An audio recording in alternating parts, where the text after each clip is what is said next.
The refrigerator.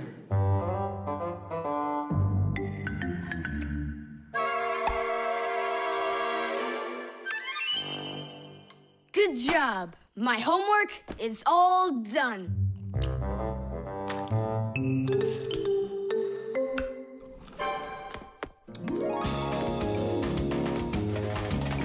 Tag, you're it.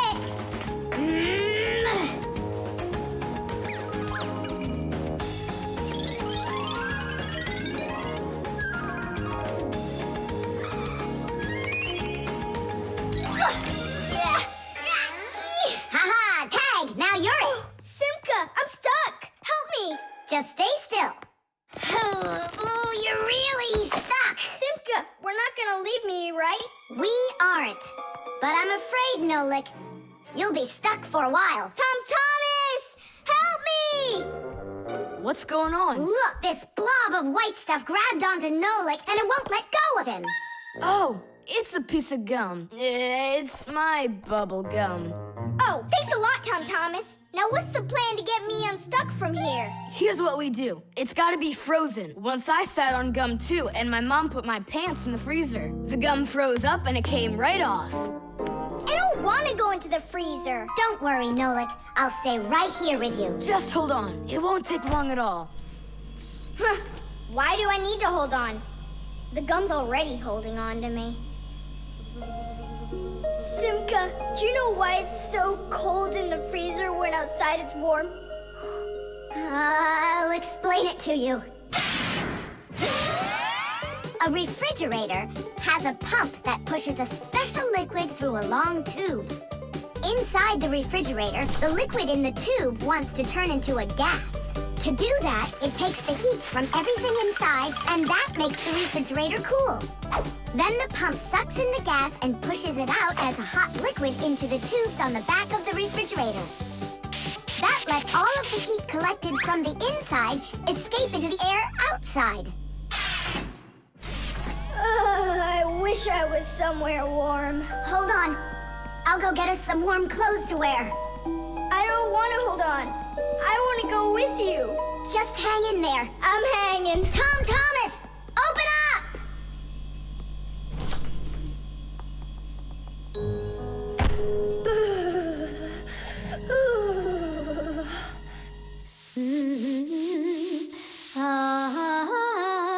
Marcia, do we have any warm clothing to wear?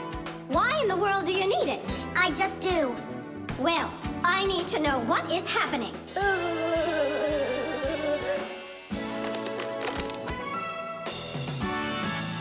Hooray! Tom Thomas, Simka, open up the door! It looks like I'm gonna freeze up in here for good. A Fixie is constantly surrounded by all sorts of danger. Inside a dark freezer, a Fixie can lose his way and freeze to death. If he's not paying attention, he can drown inside of a washing machine or inside of a dishwasher. And a careless Fixie is always at risk of getting an electric shock. Or suppose there's a short circuit inside of an appliance that starts a fire. If this happens, you need to run away if you want to survive. And what about humans? Well, they don't even believe that we Fixies exist at all, so they can accidentally drop something on top of a Fixie, or step on one, or kick us across the room. So if we don't get out of the way in time, So what I'm saying, Fixies, you need to be careful out there and pay attention. So be smart and stay safe, fellow Fixies. I don't understand this at all. He was right here. Poor Nolik. I wonder where he went. Look at this, footprints.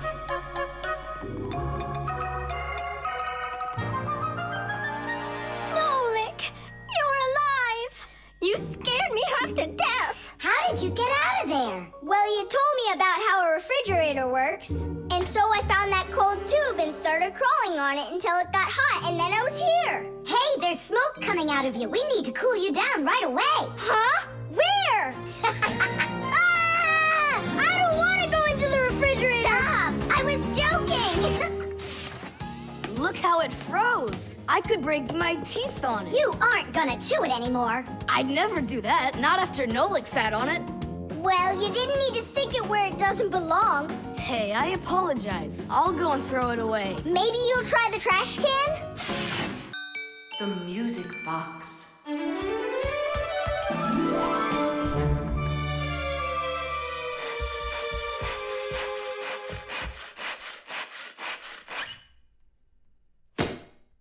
And when the Pied Piper began to play his magical flute, the rats came out of their holes and followed him. And they never would be seen in Hamlin ever again.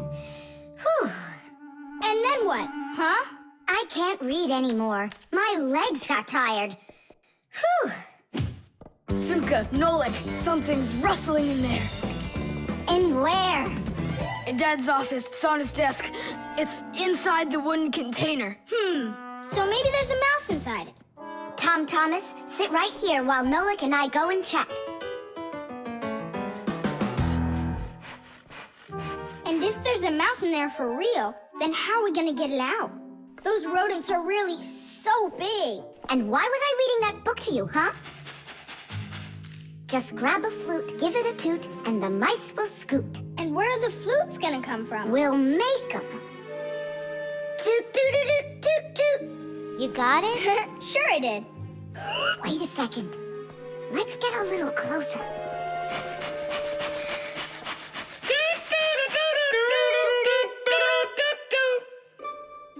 See? It's just like I told you. No more mice in there. So let's toot a little more so they won't go back in. All right. So you're the ones messing around out here. Oh, Grandpoos, it's you here.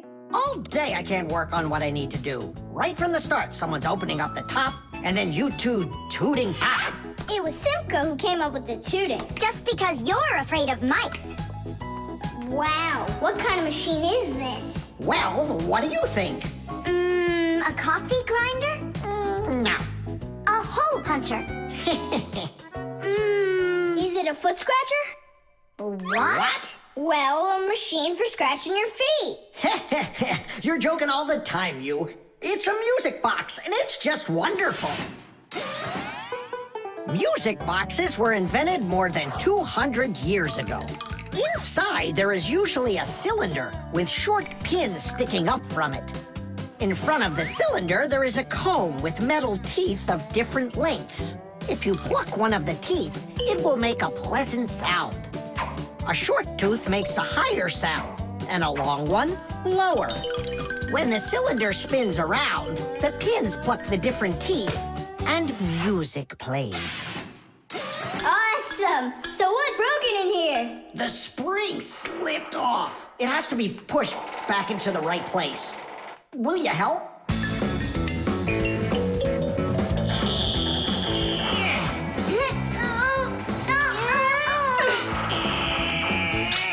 There we go, that's better. How come the music's not playing? First, you have to wind up the spring with the key. Tidish! I know who can wind up the spring. Well, Tom Thomas, can you guess what kind of machine this is? A paper cutter. How about a hole puncher? You're such a joker. Now don't go and tell me it's a foot scratcher. Then I don't know. Then wind it up with the key and you'll find out.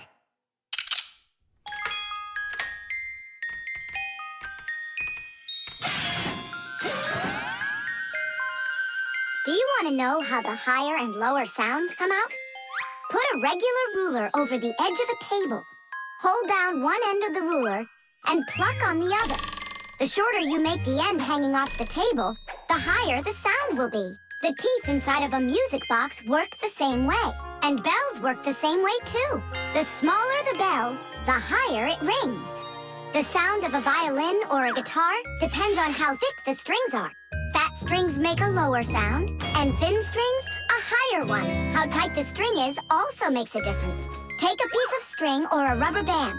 Tie one end to a doorknob and pull on the other end. With your free hand, pluck the string. The tighter the string gets stretched out, the higher the sound. If you want, you can even play a tune. think I got it now. It's an old player for music. That's close, but not it. A music box is what they call it. I just said that. So, what was it in there, Just a broken spring. It's not the thing I'm dying to know. Who was moving around there? All I'll say is we, Tom Thomas. Won't let that secret out. Shh. The toothbrush. Once I finish you, my top secret growth potion, I will create my own giant canine crew! And then I'll rule the... Whoa! Wow, this is super. You're better than a TV show. Oh yeah, it's fun, but it's gonna end badly. Tom Thomas, get ready for bed. I'm going, Dad. But first, my secret recipe. We start with a bit of carbonatorous. And now a little bit of bread and butterous. And finally, beard of foamerous. Chusaka. Don't be afraid. Drink, my baby. And you'll grow 10 times your size. What? It doesn't taste good? Oh, right. I forgot it needed stirring. This hypersonic mixer will do the trick. Tom Thomas, you shouldn't use what doesn't belong to you. That's your father's toothbrush. Ah! Hey, cut it out! You're acting crazy.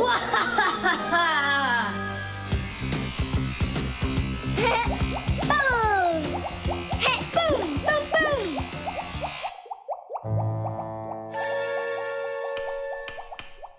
Uh-oh. You said it. Uh-oh. You, Tom Thomas, are a big boy, but your brain is smaller than Nolik's. Why, thank you. Just go put the toothbrush back in its place, like you never touched it. Nah, that's not right at all. Tom Thomas, what's up? I'm almost done, Dad. Simka, Nolik, please, I really need your help. No panicking. First, we need to understand what could have broken inside of there. An electric toothbrush is really simple, as long as you know these 3 parts. The battery, the motor, and a very clever mechanism that connects the motor with the bristles. The whole secret to the toothbrush is right in there. That mechanism uses the spinning of the motor to make the bristles move very fast back and forth, from left to right, from right to left. And that's how it brushes your teeth. So what can we do about it? Here's what we do. First, we take out the motor, then we take the gears out, and then the mechanism. How much time do we need to do that? 1 or 2 hours. What? No! Just listen here, Tom Thomas. You need to open up the battery compartment. Wait for me right here.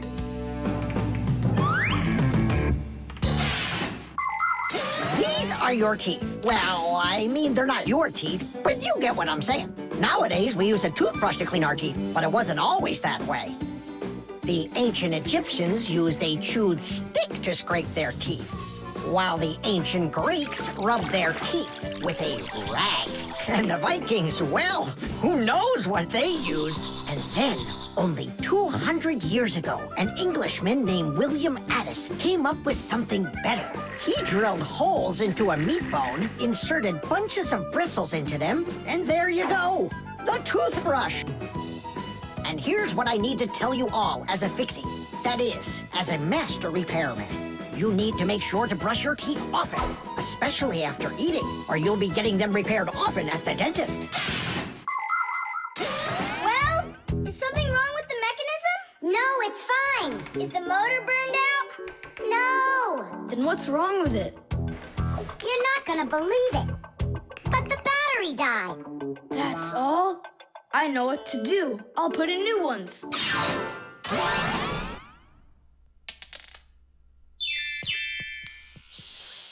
Your dad turned the toothbrush on. Looks like everything's fine. It's working. Ooh, way to go. Excellent. Your dad will never find out what kind of slop you mixed up with his brush. What slop?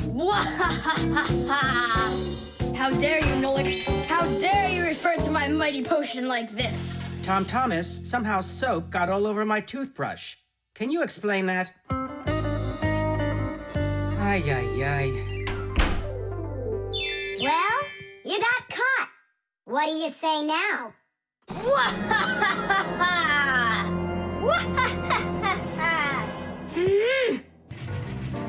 The washing machine. Look at that, Simka. They're showing Titanic on the television. Hey, Nolik, that's not a television. That's a machine for washing laundry. No way. Yeah, it's just a plain old washing machine, Nolik, don't you know? Tell me about it. You're such a great explainer. Inside of a washing machine is a big drum.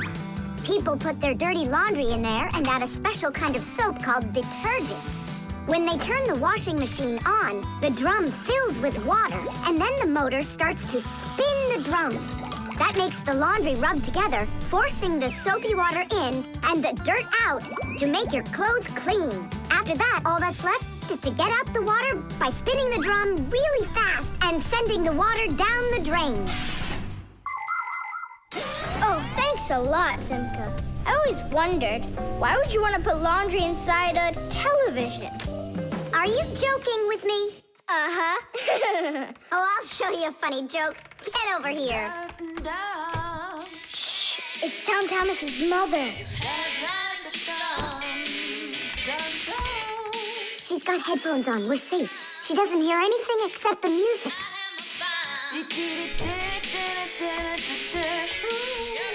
Now she'll come back, add the soap, turn on her television, and watch the second part of the movie. Again with the jokes. This time I'm really gonna let you have it.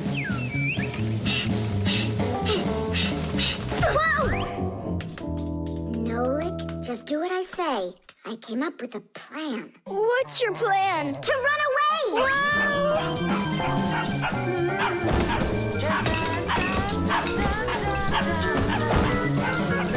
Who's here?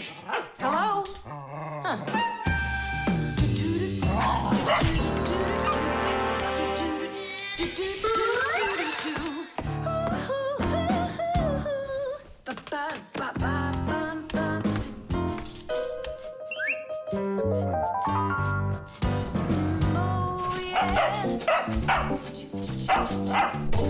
Oh, yeah. There are a lot of things to keep in mind with a washing machine to use it right. For example, do you know what can happen if you wash red and white shirts together? Well, the white one might just turn pink. No, it's not because it's embarrassed, but because some of the color from the red shirt happened to get onto the white one. Another important thing to remember is to empty your pockets before you wash your clothes. Things like keys, nails, and chewing gum might not only ruin your clothes, but they can destroy the washer, too. And this isn't only about little stuff. Big things like music players and mobile phones have managed to find their way into the washing machine. Oh, sure, these things look nice and clean after a good washing, but they certainly don't seem to want to work anymore. And never, ever put a pet inside of a washing machine. That's just no place for a living thing.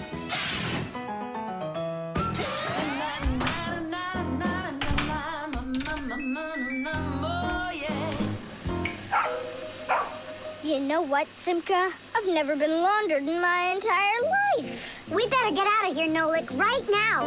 And the faster, the better.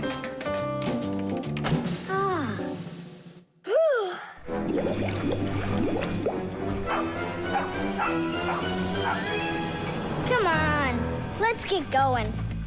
And what about Chusaka? What about Chusaka? Let her get washed up a little in there. Maybe it'll make her nicer. But she could drown, the poor thing.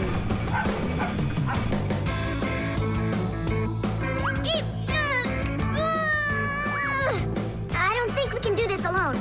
We should get help from Tom Thomas's mother. 1, 2, stop! What? She moved out of the way.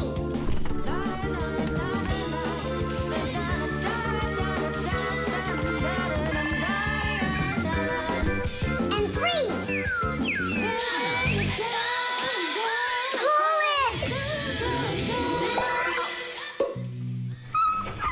Huh? What is that? Oh my goodness!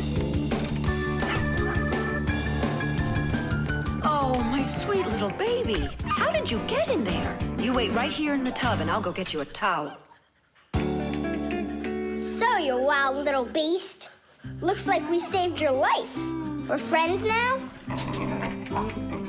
Nolik, sure doesn't look like she wants to be our friend. So what do we do now? Same old plan. Run!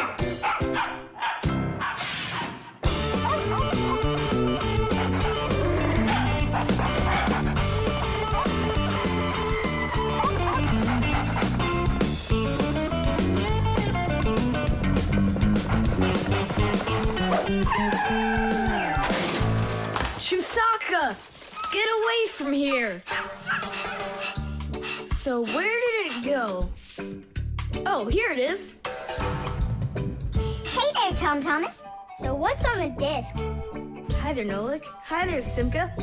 It's a cartoon about Gulliver in the land of Lilliput. My friend Jeannie let me borrow it. I have it till tomorrow. And what's the story about? Well, it's about this guy who gets shipwrecked where people are just so teeny tiny. Fixies, you mean? No, not Fixies. Lilliputians. Lilliputians? Uh-huh. Know what, Simka? I think that you Fixies might have come from those Lilliputians. No way!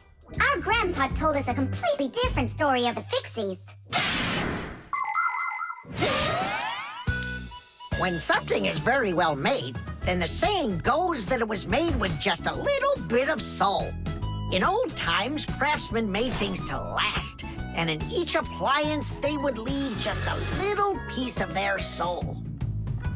Those little pieces of their soul would turn into tiny craftsmen called Fixies, who would then make the appliance their home and take care of it every day. And that's how the very first Fixies came about. But as the years have passed, fewer things are being made by hand, and more things are getting made by machines in factories. That means there are less and less new Fixies coming from human souls. Luckily, Fixies can fall in love with each other and have their own family, raising their children and teaching them well, so they'll grow up to become skillful and honest master Fixie repairmen. So you're mistaken. We're not Lilliputians at all. We're Fixies. Yeah, Fixies. Listen, Tom Thomas, why don't you show us the movie? Yeah, I want to learn about Lilliputians too. Really, I do. Sure, I'll show you.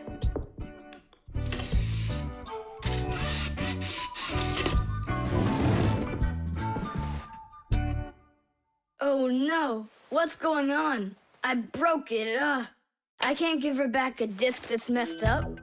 Don't panic. We'll take a look at it. Come lay it down over here.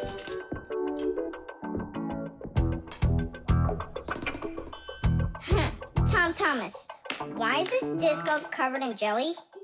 Because I was touching it with my fingers. I mean, what else? It's obvious you don't know how a disc works at all. And you know how it works? Yeah, I know. Yeah? If we take a look at a digital disc through a powerful microscope, we can see rows of tiny valleys of different lengths. These valleys are actually a code for the cartoons, games, or music recorded onto the disc. Inside a disc player, a laser beam reads the code and helps turn it back into pictures and sounds. But if you scratch the disc or smudge the disc with dirty fingers, the laser can't read it and the disc won't play. That's why you need to keep discs clean and stored in cases. So that's why you should only hold discs along the edges. And when you're done watching them, you have to put them back inside their boxes.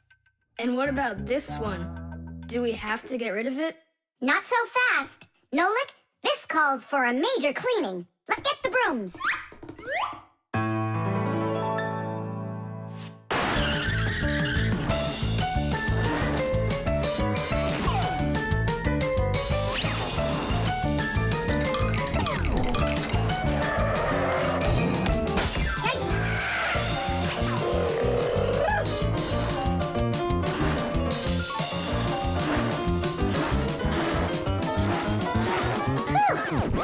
Okay, Tom Thomas, check the disc. you go. Now you're holding it right. Hooray! The disc works fine. Hooray! Now we can watch the movie about the Lilliputians. Hey, Gulliver, why are you sitting there? You've seen this movie already. I know in what? What? Look at that pile of discs. Where do you need to put them? Huh. In their boxes. The combination lock.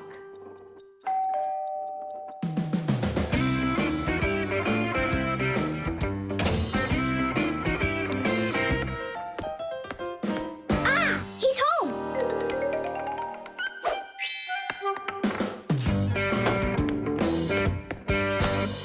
Nolik, are you here? Stop your hiding. I'll still find you. Nolik, is that you? Hey, come on! That's not fair! You saw! Let me go again! I don't want to. You want me to play hide and seek when I got a brand new game to play with? Where is it? I don't see it anywhere in the room. I took it to school with me For what reason? to show it off.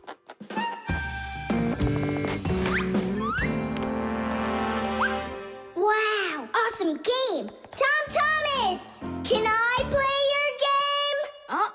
'Cause I'm not done playing with it yet. Now just try asking me to do some favor for you.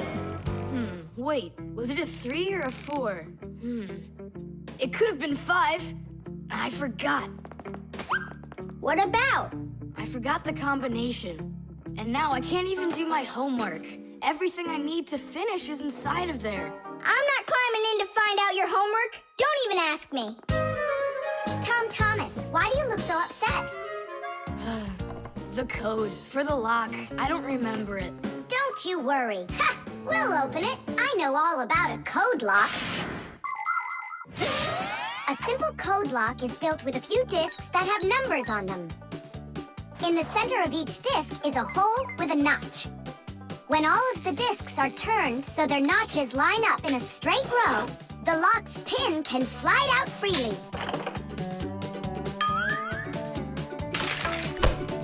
And to get the notches to line up, just turn the discs to the lock's code and the lock will open. It's that simple. It looks like we gotta take a look inside the lock. Ah, I see. Nolik, where are you? There's work to do. I won't do it. I'm not gonna help such a greedy boy. Nolik, won't you help me out here? And I won't be so greedy anymore. All right, you broke me down.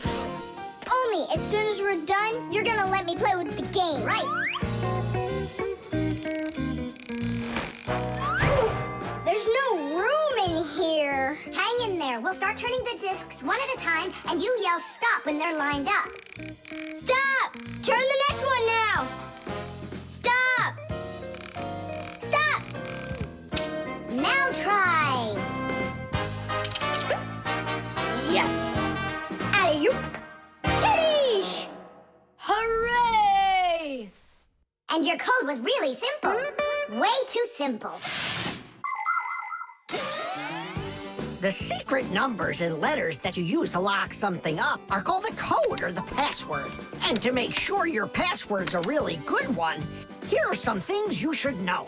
Never choose a password that's really simple for someone else to guess. Like one with numbers or letters that are all the same or are all in order. It's also a bad idea to make a password out of your birth date or name. It's better to think of a password that's a bit more complicated. And don't forget your password once you come up with it. Write down your password on a piece of paper and keep it in a safe place, but don't show it to anybody else. And then, if you happen to forget your code or password, you'll be able to remember it with the help of that piece of paper.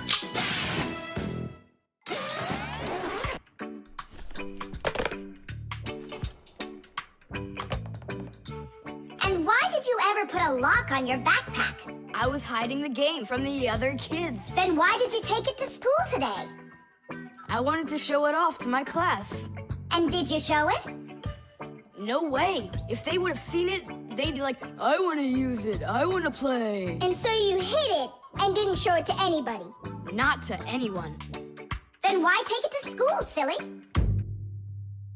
To show it off there. You're just some show-off. You're just some greedy... Oops, sorry. Once greedy boy. Will you let us play now? Play away.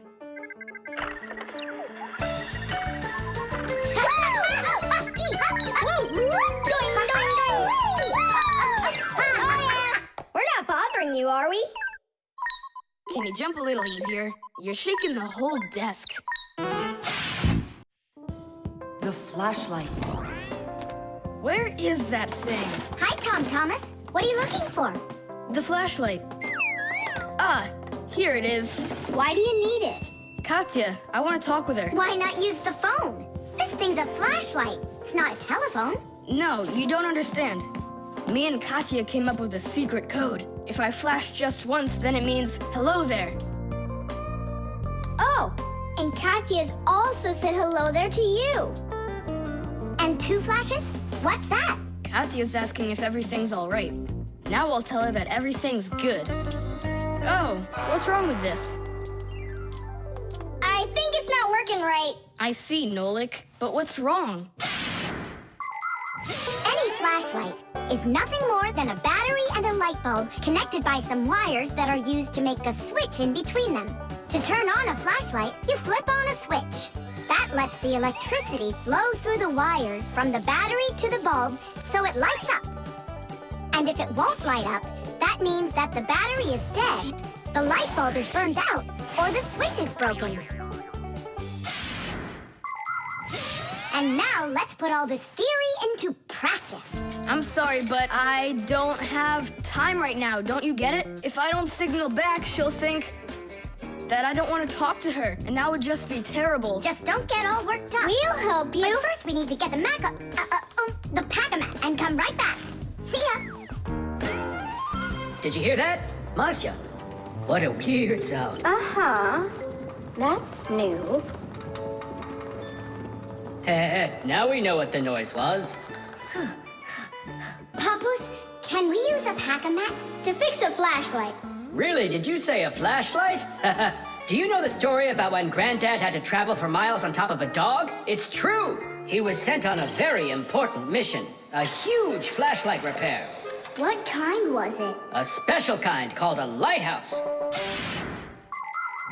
A lighthouse is a tall structure with a huge flashlight on top of it that is used to help ships and planes find their way.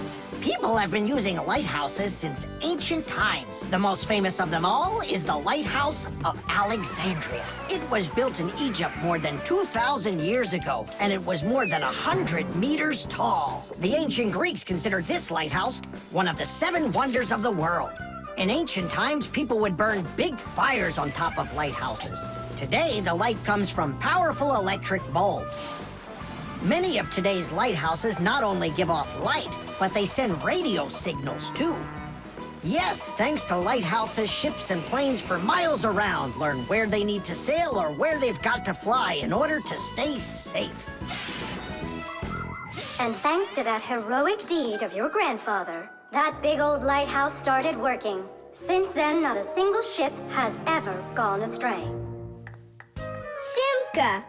And what if we don't just fix the flashlight, but we do something heroic? Like Grandpoos did. Uh-huh. All right, what do you say? Let's jump on the back of this dog and get moving.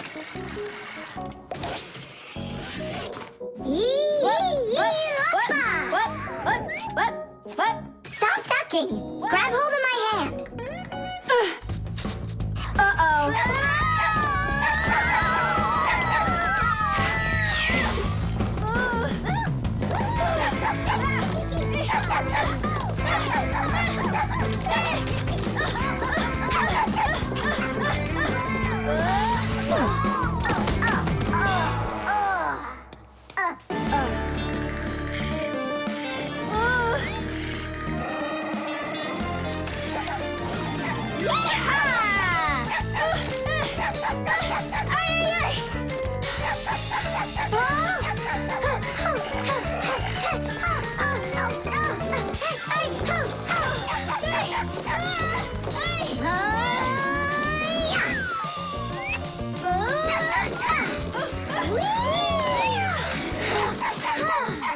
Chusaka, no!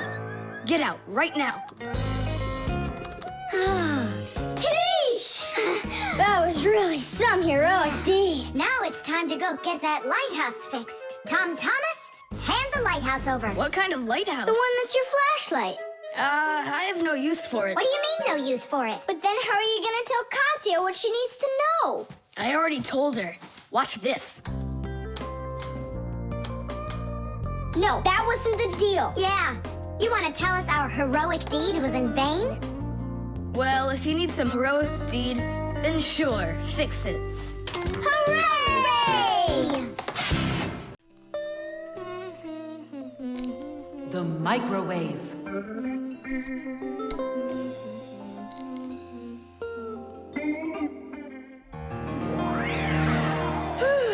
Okay, children, for today's lesson, we're going to learn about the microwave oven. It's a very special appliance that people use to heat all sorts of different foods up.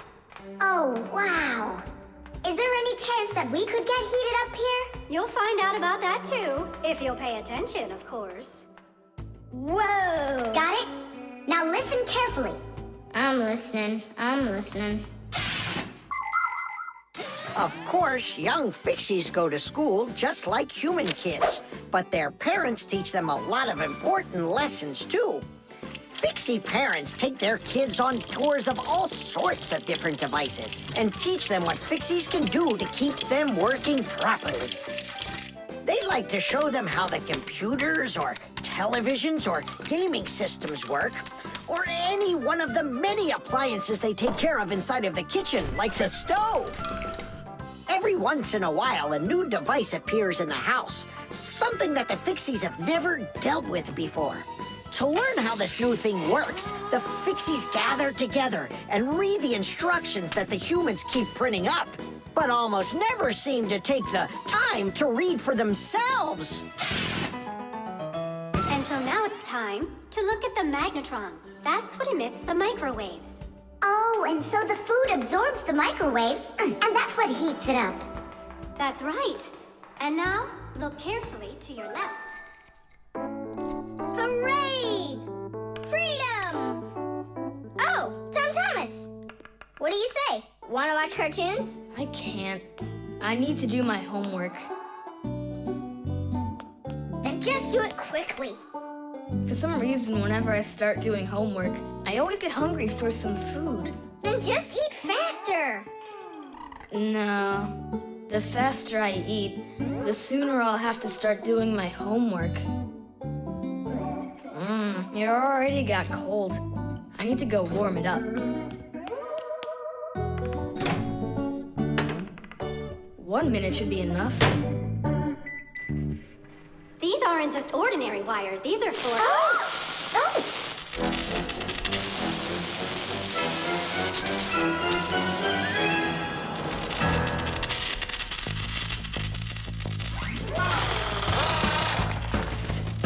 Marcia, what's going on? It looks like it might be an overload. The microwave might burn out.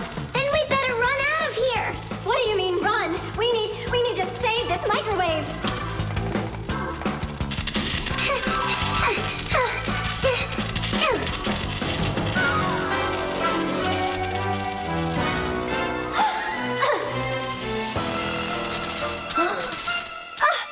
Simka and Marcia are inside.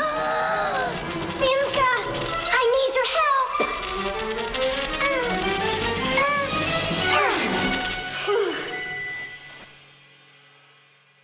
Tadish. Oh, what's wrong with the microwave? It looks like it just broke. Who cares if it broke? What matters is that Simka and Marcia aren't broken. Look, there's no one here. Of course not. We were behind the wall. You wouldn't believe what happened in there. Oh, there you go. Tom Thomas, why did you put that fork into the microwave? Why not? You mean I'm not allowed? Remember, never put any metal objects into a microwave. If you put forks or spoons in a microwave, you can burn it out. And then not even a Fixie will be able to fix it. Even a thin metal border on a plate can cause serious problems. Oh, Also, never warm up food in sealed packages or bottles inside a microwave. And one last thing, don't even think of cooking eggs in their shells in there. They'll just explode. Sorry, I didn't know any of that. Nolik, and what were you thinking? Why didn't you warn Tom Thomas about this? Well, Oh, today you skipped school. And now you don't know it either. Nolik, where are you going? I'm talking to you. Where else? I gotta go study all about microwaves. And I'll go do my homework now. But first you'll sit down and eat for a while, right? No, I'm not gonna eat food. First I'll go and play some games for an hour or so. The fan. Pass him on the left. Step on it. Now pass him on the right. Look out for the wall. Hit the brakes. Why didn't you hit the brakes? He was just too scared. What do you mean too scared? Something got into my eyes. Those were your hands. My turn. Let me show you how it's really done. What's wrong with the computer? Oh, it's been really acting up for a while. It turns off by itself. It's no big deal. I just turn it back on. I don't like this at all. Come on, Nolik. Let's go inside and take a look. Just like people, machines can get sick too. They can get a very high temperature and even start coughing and sneezing. And if a machine or an appliance gets seriously sick, sometimes it can be too late to fix them at all. So wouldn't it be better if we could keep them from getting sick in the first place? Everybody knows that people who look after their health get sick less often and live longer. And the same goes for machines. Machines break less often and live longer if they're properly taken care of. That's why machines need to be checked from time to time and cleaned and oiled. And that's what's called preventive maintenance. And preventive maintenance is something that always should be kept in mind by humans and by Fixies.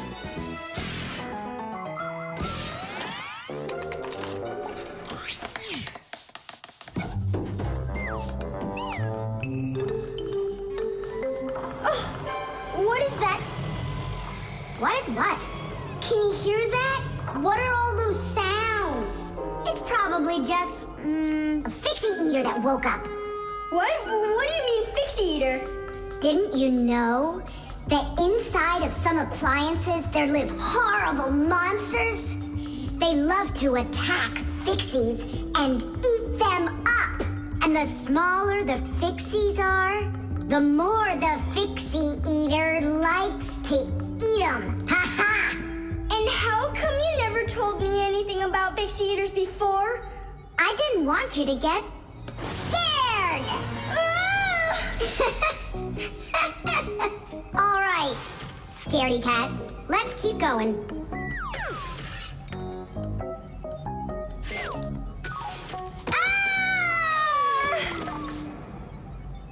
Simka, where are you?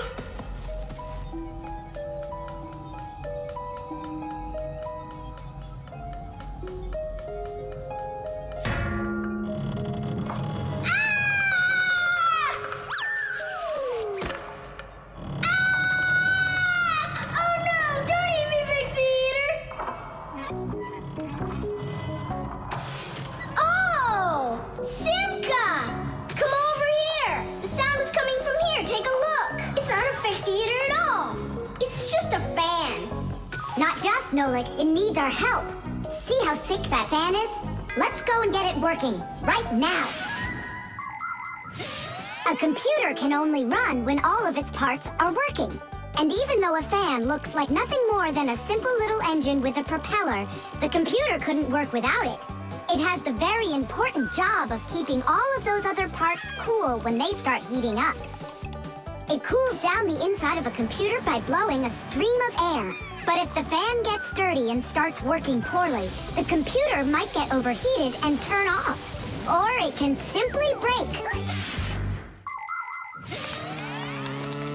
You have to turn off your computer. How come? I'll tell you later.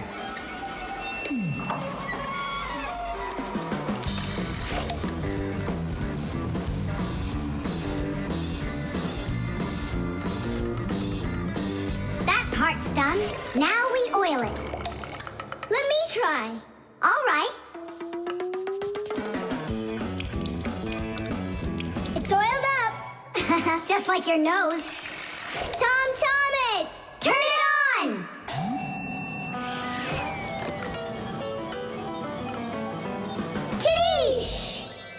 And then suddenly, I hear this terrible roar of a Fixie eater. But I wasn't scared one little bit. And I just ran right into the battle. And Simka? Oh, she was hiding somewhere. You know, she's a girl and they're all cowards. So I had to fight the monster all by myself. Ah! Oh, I guess that was an example of how girls hide like cowards when they're too scared. Well, yeah. The drain. Hey, Nolik, come help me. The fan in the computer needs dusting. Not right now. Me and Tom Thomas are painting a card for his parents' anniversary. Oh, look, poor you. You must be so tired. Hi, Simka. It's really great you're here. I have a question. 12th anniversary, is it spelled with an F or is it with a V? You know what? First put down the number 12, and then put a dash on there, and then a TH. Oh, right. But first I'll change the water. I'll be right back. Oh, Mama left her ring here. Whoa! No! Oh no, what have I done? I spoiled my mom and dad's special day. Where? In the bathroom? My mom's ring was lying there, and I dropped it into the sink, and now it's washed away. There goes the day. It didn't wash anywhere. Don't you know anything about how a drain trap works? About a what? A drain trap's a special curved pipe under the sink basin. Water flows out of the faucet and flows down into the drain trap, and after that it goes down to the sewer. But when you turn off the water, not all of it washes away. Some of it stays down in the drain trap. It's made that way so the smell from the sewer won't get back into the house. A ring is much heavier than water, so if you happen to drop it down the drain, it won't wash away. It will stay at the bottom of the drain trap. Well, that means we still got a chance. Yeah, but how in the world can we get it out of that trap? Who knows? I don't know how to swim. Don't worry, it's all under control. Do you have any thread? Plenty of it. Go get it, and I'll be back in a flash.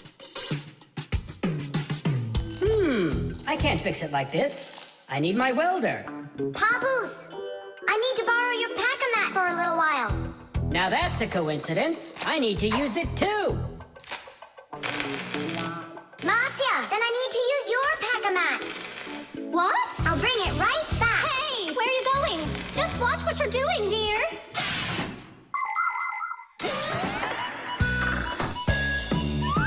Just like the name says, Fixies live to help machines and appliances.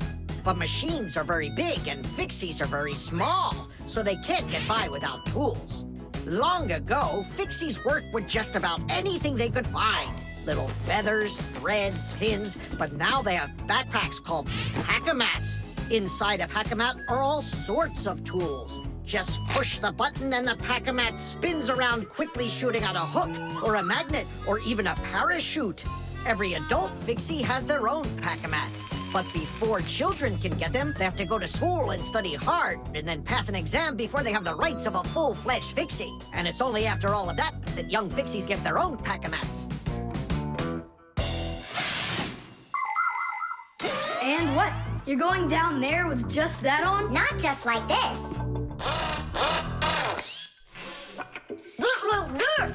Yeah, like that. Huh? She was just saying, when I tug on the thread, you need to pull me up. I got it. He just said, I got it. She said she doesn't need me to repeat what you say.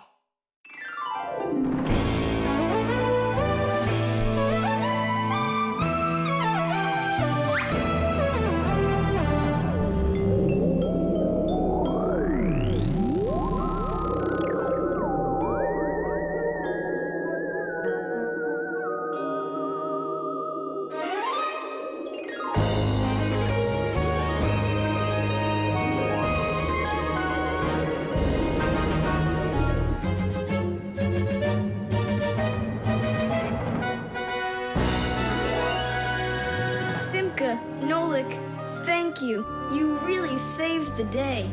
That's what Fixies are for. I said that's what Fixies are for. Tom Thomas, who are you talking with in there? Oh, your mom came back. No one. Hey, can you turn back into Fixies? I gotta ask you a question. I forgot. Should I write 12th anniversary with an F, or do I write with a V? Just write the number. You're right. The aquarium. The coast is clear. The humans have left. Come on, let's go.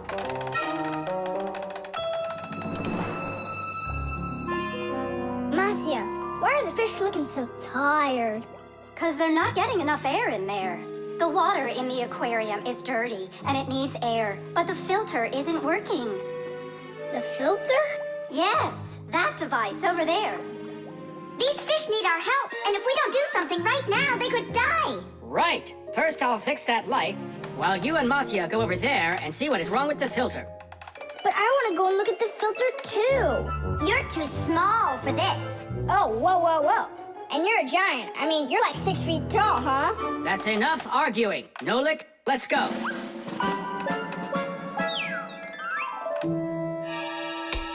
Well, let's check it. Not working. Nolik, where are you? I'm up here. What are you doing up there? Nothing. Holding on. We don't have time for that. Get down. We have to get this switch working.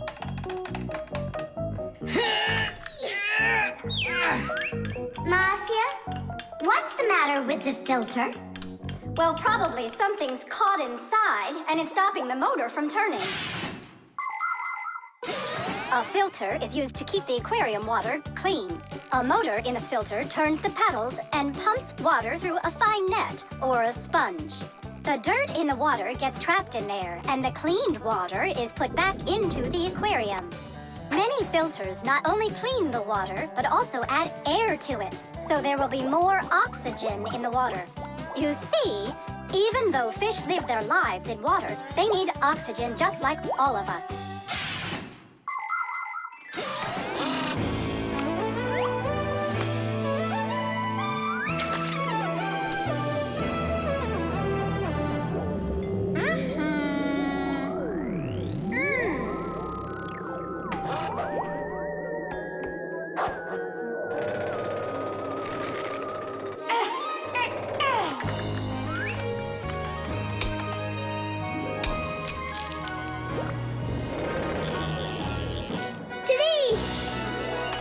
Way to go there!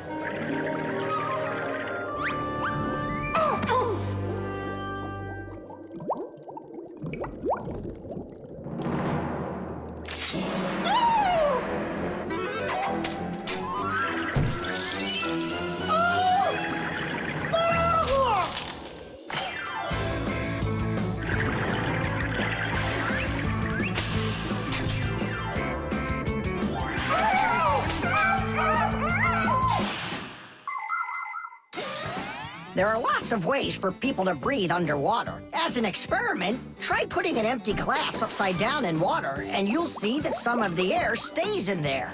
That's the idea behind the ancient diving bell. An empty bell was lowered under the water, and some of the air remained in there for the diver to breathe. And about 200 years ago, the first diving suits were invented.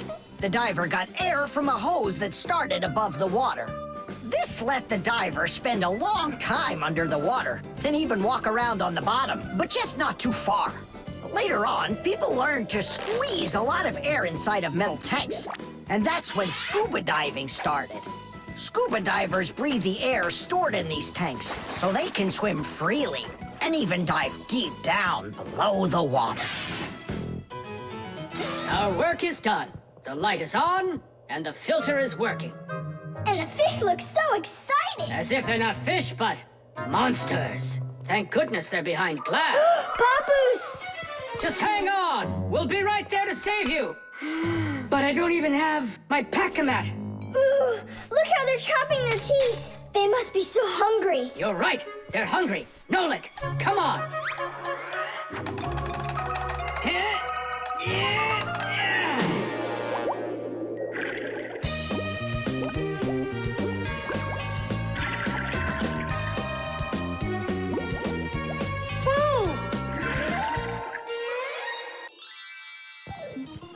can't believe those fish. They're so ungrateful. We went ahead and fixed their filter, and all they wanted to do was gobble us up. And I'm the one who saved you from them. I was the one watching what was going on.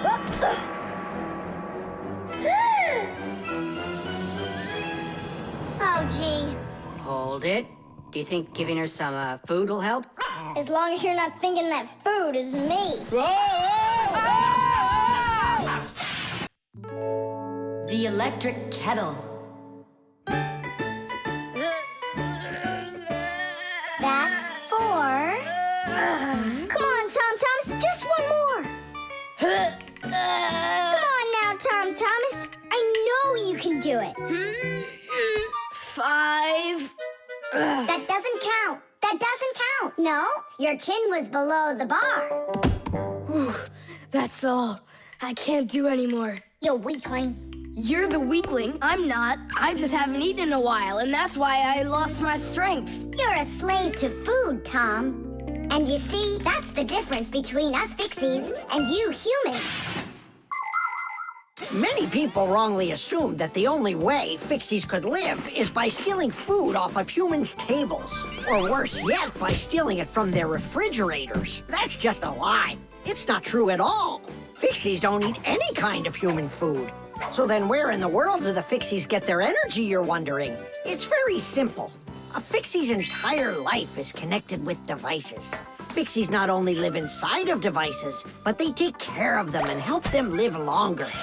And in return for their help, these devices share part of their energy with the Fixies. So there you go. The Fixies help devices, and devices help the Fixies. Yes, we Fixies and machines have a symbiotic relationship. So we don't eat leftovers like cockroaches, because we're Fixies. 1, 2, 3, whoa! How's it possible that a big boy like you doesn't know how to make any food for himself? I'm able to cook, but I'm not allowed to turn on the stove. What can you make without it? Oh, yes. We have instant oatmeal. Look, Do you like oatmeal? you're joking. Only my folks say oats are healthy and make you stronger. Great. Well, then how do you cook it? It's not hard. All you gotta do is add hot water, and I'm allowed to turn on the kettle. Stop and check if there's water in there. If there's none, you can burn out the kettle. It's got enough. Then you can turn it on. Hey, tell me, how does the kettle turn off? I mean, how does it know when the water's hot enough? Inside of an electric kettle, there's a heater hidden underneath its bottom.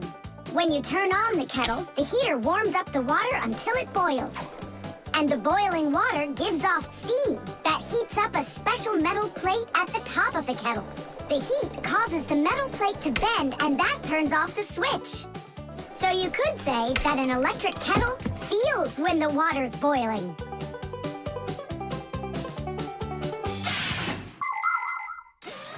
Okay, now I understand. Hey, why do you need 3 bowls? You don't need to make any oatmeal for us.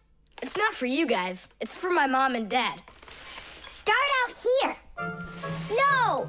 Keep pouring into this one. And I say pour it here. And I say first you should pour it into mine. Oh, Nolik! Where are you? I'll find him. Hang on, I'm going in. Ah! Simka! She was right over here. Nolik! Over here. Simka! Here. Nolik! There. Ow!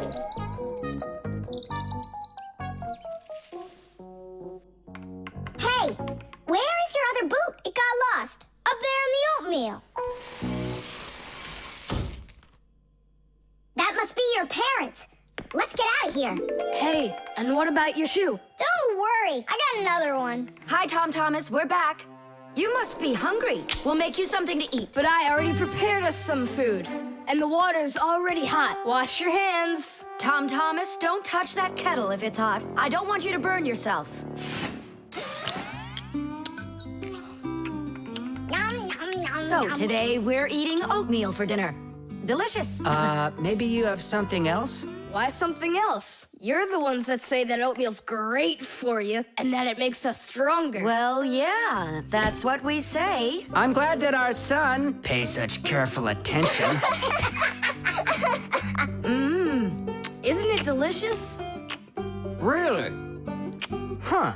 What's that? Oh, look, you found the boot, Dad. What? It's nothing. Just eat your food and don't get distracted. I'd like to see that oatmeal all gone, okay? And whoever doesn't finish won't get any candy.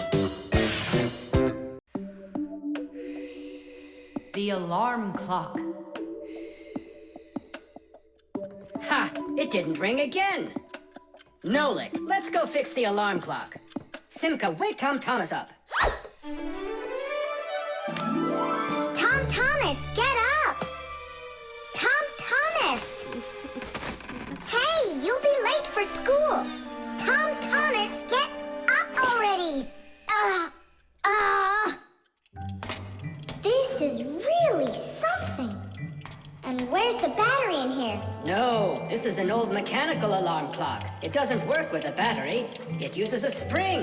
How's that work? People wind up the spring tightly, and then as it slowly unwinds, it turns the gears, which turn the hands of the clock.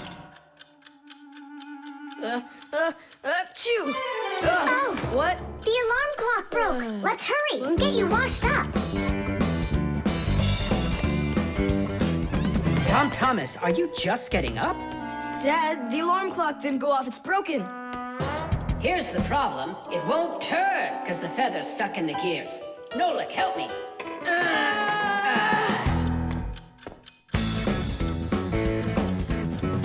Papas, what's going on? It looks like it's an earthquake. Huh, it really is broken. About time to throw out this old piece of junk. Tom Thomas, I'm off to work. Don't be late for school. I won't. Where are we? In the trash can. And what's gonna happen to us? Well, you see, Nolik. People throw out broken things without a second thought. Even appliances that can still be fixed end up in the trash all the time. And the trash is taken to a horrible, deadly place called the dump. If a fixie happens to be inside a broken appliance, he will come face to face with great danger. Once, my uncle got thrown into the dump buried inside an old TV. He barely managed to jump out of the bulldozer's path, and it was a miracle he didn't end up in the incinerator. After that, he just roamed around the huge dump, trying to fix anything. He became totally crazed. Good thing the Fixie Rescue Squad managed to find him and bring him back home. I don't want to scare you, but we might be taken to the dump, my boy. Papas, I'm scared. Huh. Where is the alarm clock? Maybe my dad took it to get fixed. But Nolik and Papoose are in there. Now just a little bit further. I don't want to go to the dump. No tears. There's only one way out of here. We need to fix the clock and make it ring. But how? Inside the clock, there is the main spring, and there's also a second spring. The second spring is held still by a brake, and so it waits. When the little hand reaches the time the alarm was set to go off, the spring jumps off the brake, and the gears are free to start turning. That makes a little hammer beat the cup of a bell very, very quickly. And that's how an alarm clock rings. So this feather is stopping the gears and not letting the hammer strike the bell. Exactly. I'll start rocking the gear back and forth, and you tug it. And 1, and 2, and 3. Tadish!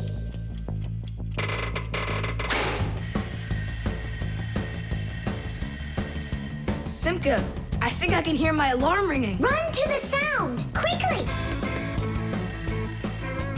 Uh-huh. Someone turned the alarm off. Whoa! And here comes that earthquake again! Nolik! I'm here! Nolik. We fixed the alarm clock. So what was wrong with it? A feather got jammed in the gears. And how could a feather get in a clock? Oh, it's probably from when I put the alarm clock under my pillow, so it wouldn't wake me up. Huh, so you mean because somebody doesn't like to get up in the morning? We almost ended up at the dump? By the way, if that somebody doesn't hurry off to his school soon, he'll be late. Oh, you're right, huh? The keyboard. 5, 4, 3, 2, 1. Ready or not, here we come.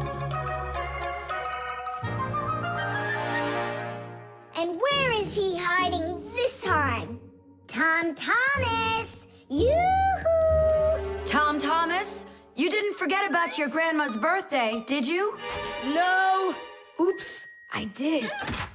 We found you this time. Hey, that's not fair. It was my mom that found me, not you. Then go and hide again. Not now. I have to draw a birthday card for... my grandmother. So, we need one clean sheet of paper. When's your grandma's birthday? Tomorrow. But your card won't get there on time. Oh, then what can I do? Come on and use your noggin. Pick up the phone and give her a ring. Your grandmother will be really happy to hear your voice. No, we've got a tradition. We send each other birthday cards. And what's the internet for? Why don't you send off an electronic card to her? Simca, that's genius. Oh, this one's cool. Now go ahead and type your message.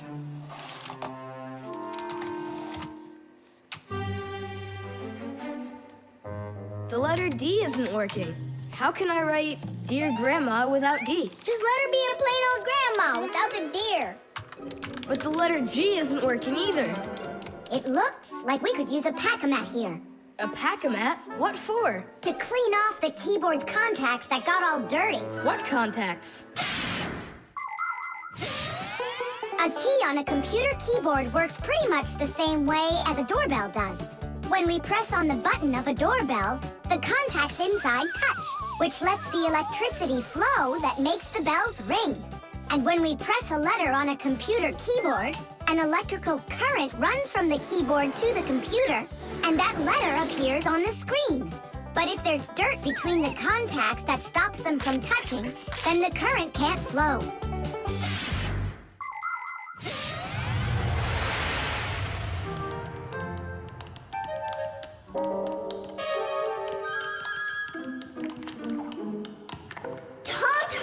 What did you drop in here that is so sticky? It's probably the soda I was drinking. And so, you shared it with the keyboard? Here's the reason why it's not working. Where did so many crumbs come from? They fell off my sandwich.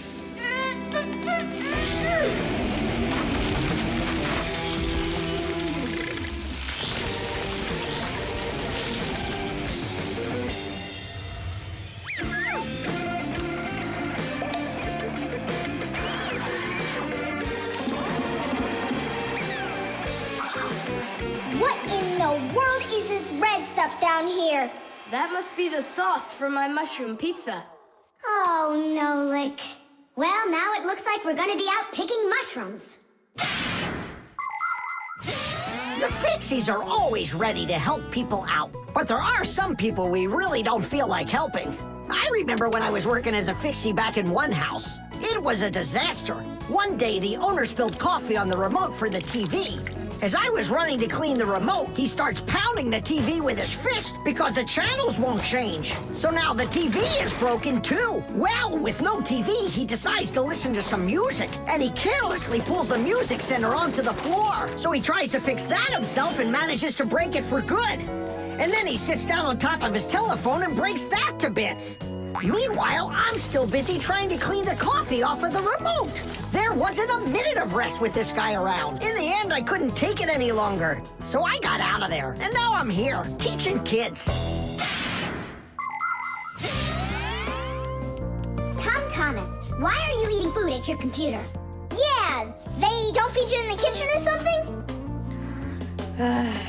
Now I know it. It's not allowed. You said it. Now write your message. And write the address on there, too. Uh-huh. Mom, do you know what the email address for Grandma is? Grandma doesn't have an email address. So what? We went ahead and fixed that keyboard for nothing? I still need it. Am I Grandma? I'll give her a ring on the phone. You said you had a tradition of writing each other cards. And what? Grandma will be happy to hear my voice. That's some original idea, huh? The screws. Hey, Thomas, what you thinking about? Huh? For school, I have to write an essay. My very best friend. I don't know. Who should I write about? What do you mean, who? Aren't I your closest friend? Of course. How could I forget to write about you? And you can keep forgetting. That's our secret, right? Don't you remember the promise you made when we met? Sure, how could I forget?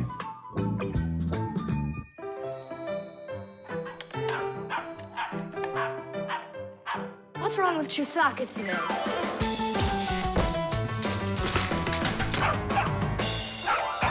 Chisaka, why are these screws bothering you so badly?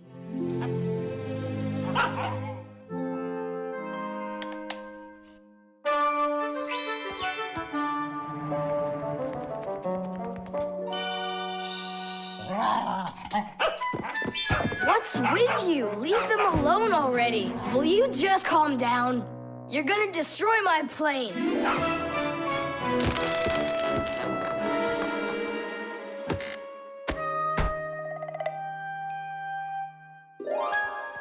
Let's get out of here.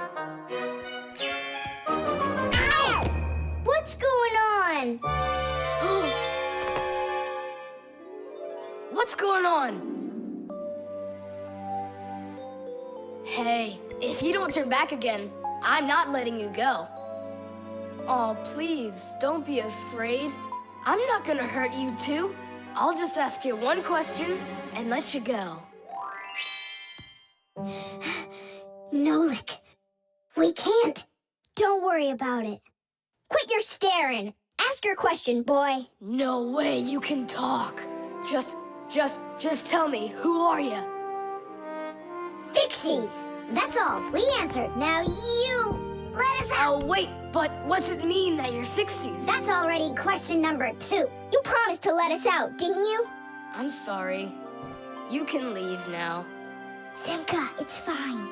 I can see from his look that we can trust him. All right. We'll tell him.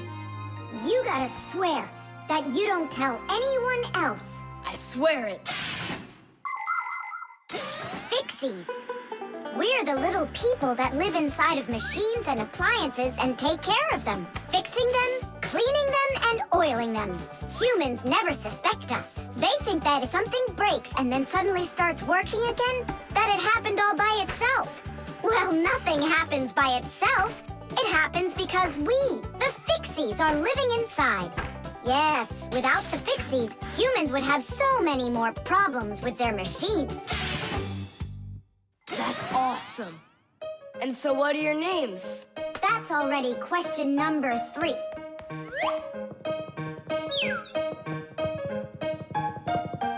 You can call me Nolik, and her name is Simka. And my name's Thomas. Will you come back over? Oh, well. I was this close to becoming the first kid in the whole world to make friends with the Fixies. I thought you guys would never come back over. And we didn't plan on coming back. But then we thought it'd be really great to be the only Fixies in the whole world, who are friends with the only kid in the whole world, who is friends with the Fixies. Ah! And who has told no one about us.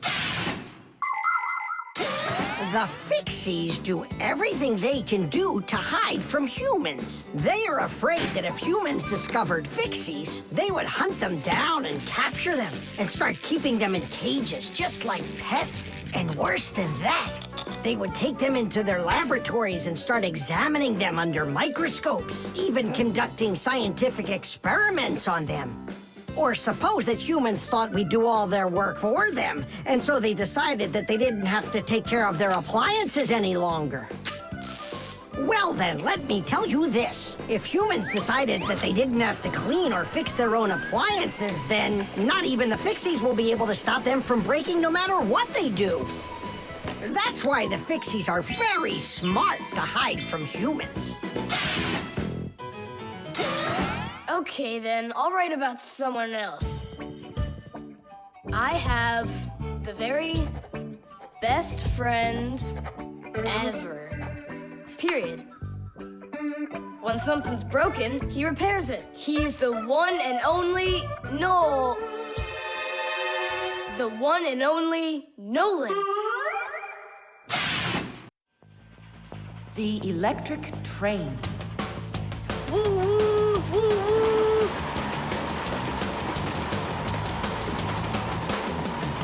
Zoom, zoom, and suddenly the Earth is attacked by an alien spaceship. Pew pew pew. If help arrives here on time, we'll be saved. Move faster, faster. Come on, get off the train. Move it, move it. Tom Thomas, we came here to play. Ah, finally you're here. I need some aliens for this game. What kind of aliens are you talking about? Just plain old aliens. You know the ones. They come destroy the Earth and just about everything. We don't want to destroy anything at all. Why can't we be, the train engineers, huh? Train engineers? You don't know anything about driving a train. Oh, we know plenty about trains. Humans invented the railroad long ago, but back then, the rails were made out of wood. People didn't start making metal rails until the end of the 18th century. But the first railroad cars had no engines to give them their power. Instead, they used horses to pull them along. Later, horses were replaced by the steam engine. Wood and coal would burn in their furnaces to boil the water in the boilers, making the steam that turned their wheels. And the Fixies were there to help those trains go, making sure all of the parts could work together smoothly. But now steam engines have long gone away. The railroad uses electricity now for its power. These electric trains race along the railway at almost the speed of an airplane. So you might know trains, but you'll still be the aliens. This railroad is mine. So you're gonna play the way I want. The train is unloaded and leaving the station. Woo! You can play choo-choo by yourself. And I will. Pew, pew, pew, pew, pew.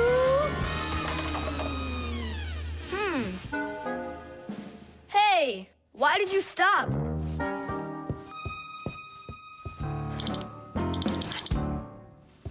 This doesn't help either. It's not going at all. Simka! Nolik! Where are you? Did I hurt your feelings or something? Mom, is Dad gonna be home soon? No, is something the matter? We've been attacked by evil aliens. The train has to be fixed right away, or we'll never escape them. You want some tea? I've got to think of something.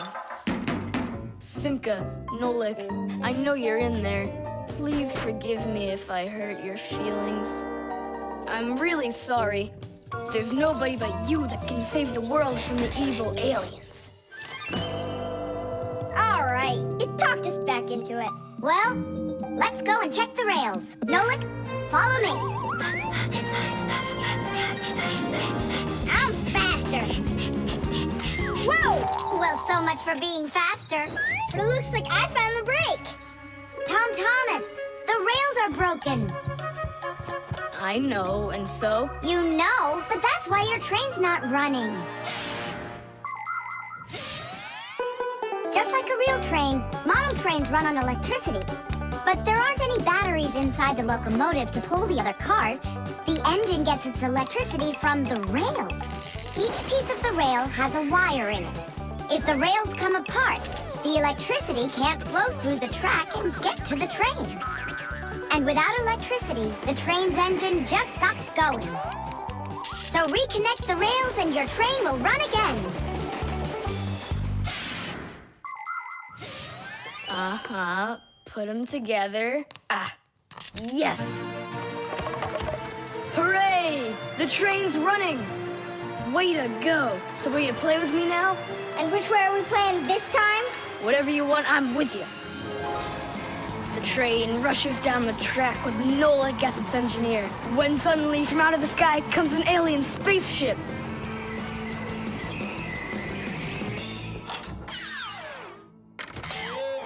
Greetings to you, O people of planet Earth. I come from far away, from another galaxy. Have you come to destroy everything?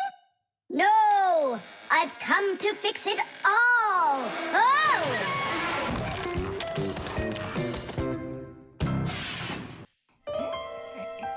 The stapler. Tom Thomas gets the ball. He makes an incredible move. He's wide open.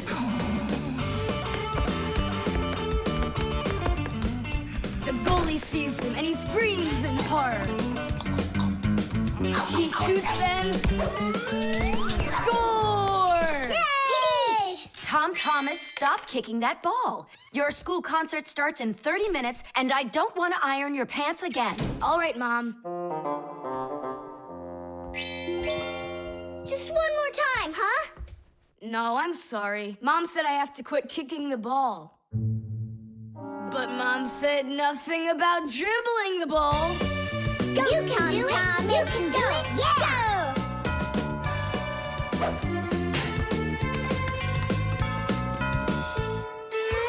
Ah! Whoa!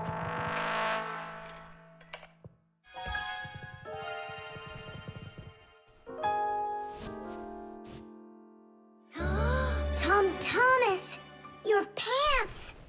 This can't be! These are my special concert pants! Ugh. Yeah, how will you go now? Well, your mom does have enough time to sew them. I'm scared to even tell her about it. She said that I had to stop playing. Hey, I've got it! Here! You think we should fix the rip in his pants with a stapler? Yeah, isn't it a good idea? I gotta try it out. You do.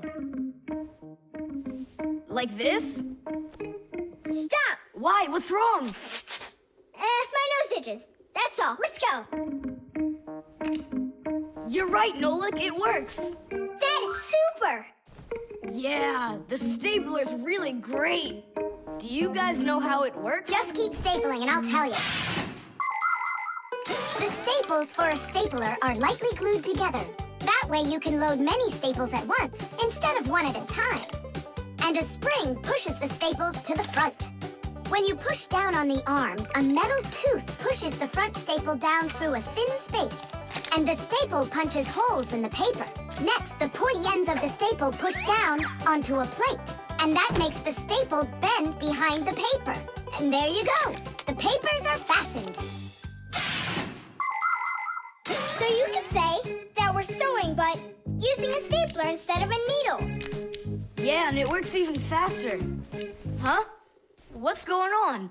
Could it have run out of staples?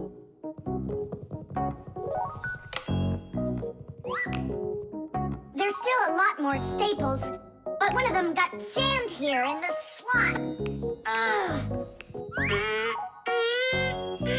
Tom Thomas, we're leaving in 5 minutes. Okay, Mom. So, did you get it? No. Why don't we get Papa's to help us? Because he's really strong and he's got a pack-a-mat. We can do this ourselves. Tom Thomas, find something we can use to push that staple out.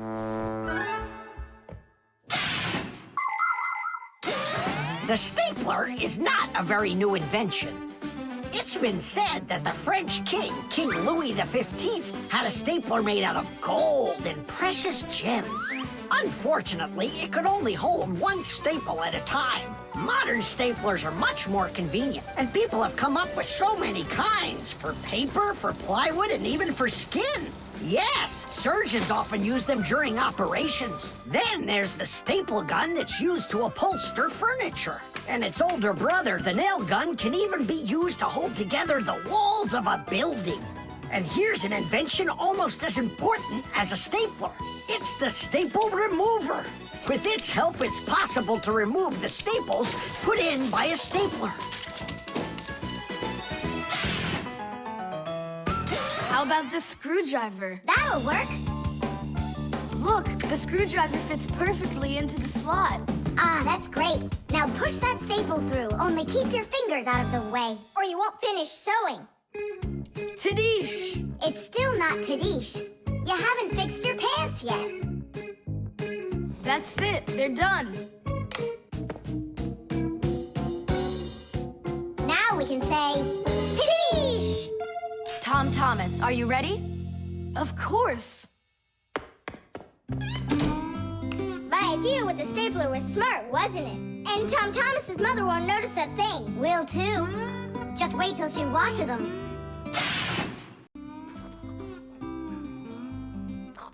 The remote. Hey, Simka, the button got stuck on the remote. How can we get it back out of there? Look and learn, Nolik. Please help! Oh, come on, come on, come on, come on, come on! Oh, oh, oh! Should I let it go now? Oops.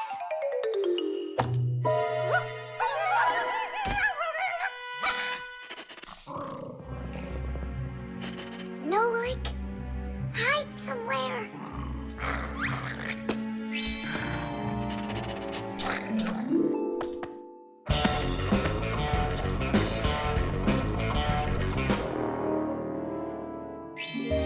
Nolik, she stole the remote. Nolik? Where are you hiding? Nolik! Hello there, Fixies. Hey, where are you? Hey, Tom Thomas, you got here just in time. Chusaka ran off with the TV remote. And so what? I can turn it on without it. And my favorite cartoon is just about to start. Forget about the cartoons, will ya? Nolik is missing! I'm afraid Nolik hid inside of the remote. And Chusaka took it. Oh no, Nolik's in big time trouble. Tom Thomas, there must be something you can do! Chusaka, Chusaka, come here. Where is that dog hiding? I'm gonna go look in the other rooms. Simka, Tom Thomas, here I am. I'm over here. For now, I'll wait here. Chusaka's not out there. Where are you? Hey, Simka, I ran to get a pack-a-mat. what are you gonna do with it? I'm gonna search for the infrared ray that comes out of the remote. That's so great! But what is it? I'll explain it to you. Inside of most remote controls, there's a special type of light bulb called a light-emitting diode, or LED for short. When we press a button, the LED sends an invisible infrared ray. And in the TV, there is a receiver for these invisible rays. The TV understands the command that comes from the remote control and carries it out, like changing the channel or the volume.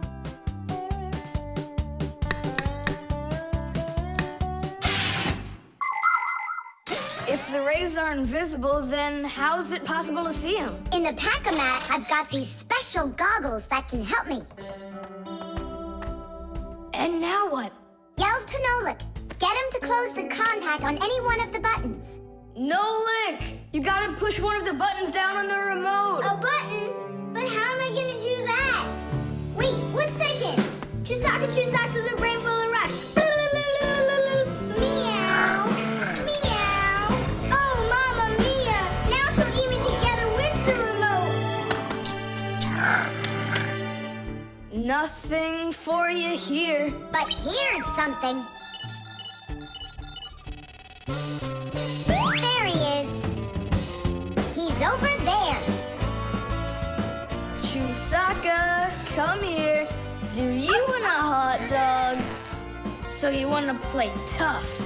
All right then.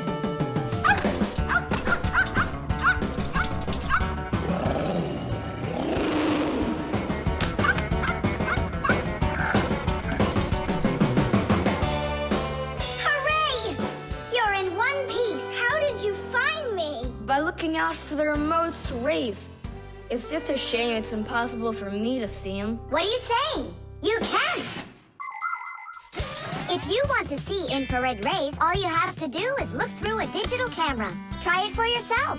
Turn on the camera on a mobile telephone. Now go ahead and press any button on the remote control and point the camera toward the front of it. You'll see a bright dot on the screen of the camera. That's the light-emitting diode working. It's letting off a special light that can't be seen by the naked eye. It's also possible to point the remote control at a mirror. And then through the camera, you can see how the light-emitting diode turns itself on. So what that means is that invisible rays bounce off of a mirror in the same way that regular light does. So you can control the TV by bouncing the light from a remote control off of a mirror. You don't believe me? Then go ahead and try it yourself. By the way, if your toys weren't all stuffed under the bed, we would have found the remote without the goggles. Don't worry about it. When the cartoons are over, I'll put them away. So, you done watching? Time to clean up. The thermometer. I can't believe the new thermometer isn't working. Tom Thomas, stay in bed. And I'll try and look for that old mercury thermometer. Hey, did you get sick? That's one way of saying it. I don't know how I'm gonna pass that math test today. You're not ready, so you don't want to go to school. Well, yeah. So if you pull a sickie, then you can trick your mom. No, that's not true. I'm just pretending a little bit.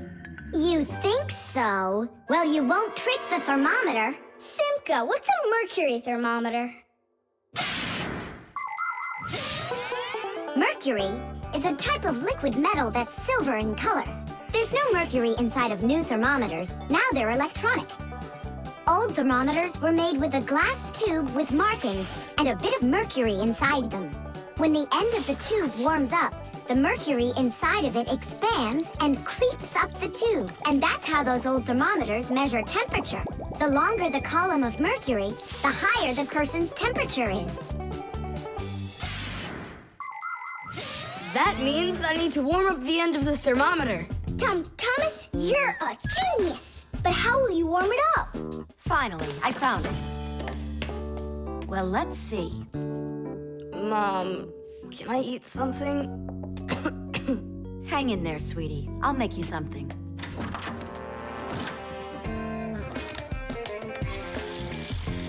Ooh, that is hot. Now there's just no way it won't have the temperature. Hey, what are you doing in here? Well, how high did you get it? 108 is what it's showing. Oh no! With a temperature that high, they'll send you straight to the hospital, and you don't need that. You'd better shake that thermometer. Yeah, that's what I'll do. That'll get the temperature down a little.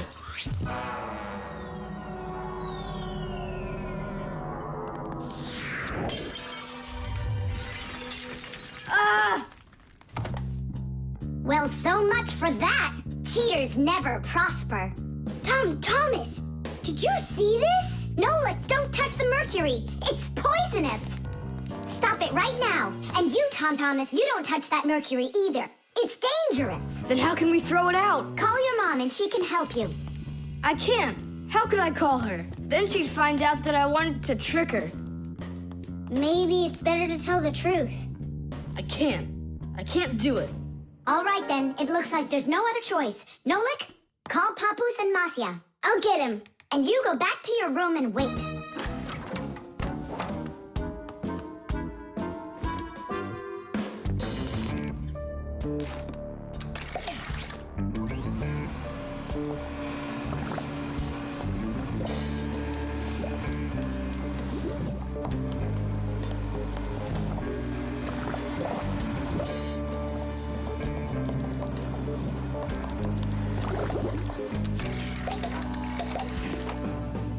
Looks like this whole job is done.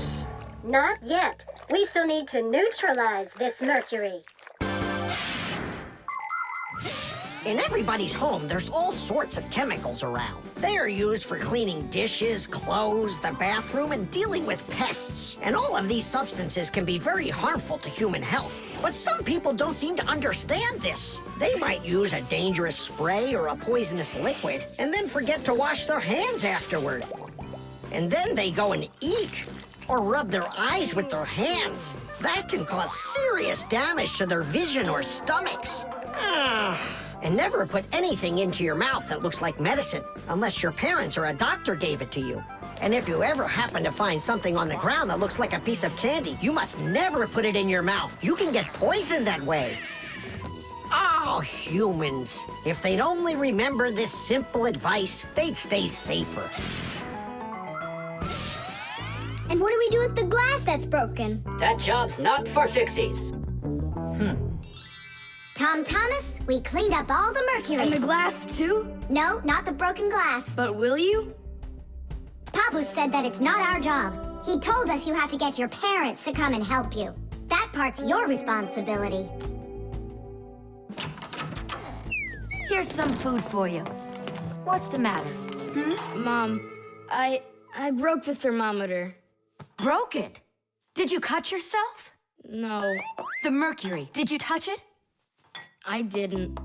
Simka, you think he'll tell her the truth? And where did you break it? The bathroom. Why did you go in there? I wanted to trick you. I have a test, and I didn't study for it. And now it's too late for school, The balloon. No way! You'll miss for sure. No problem.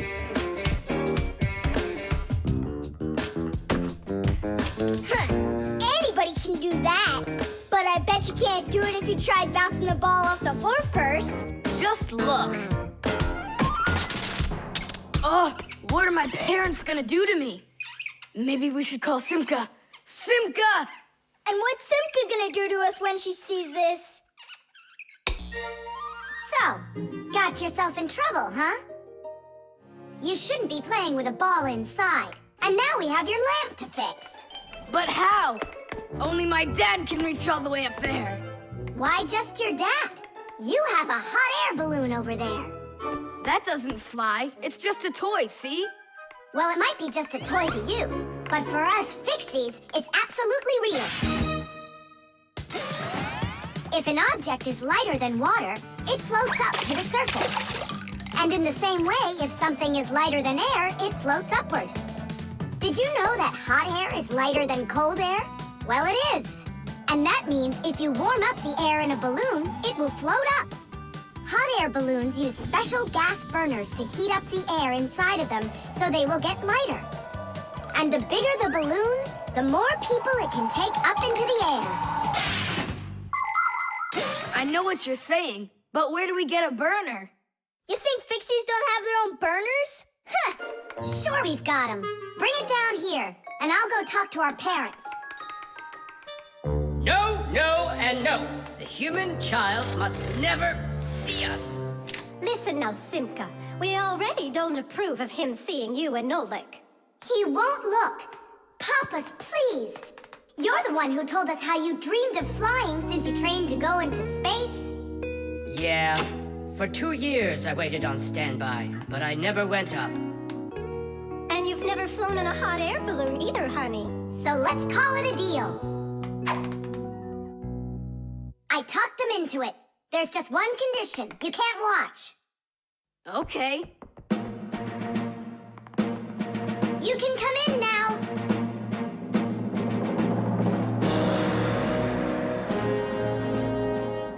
Now prepare the burner. Coming right up. Permission for takeoff? Permission is granted. And off we go! Hooray! It's flying! Don't you peek. Turn around. Oh, it was an accident.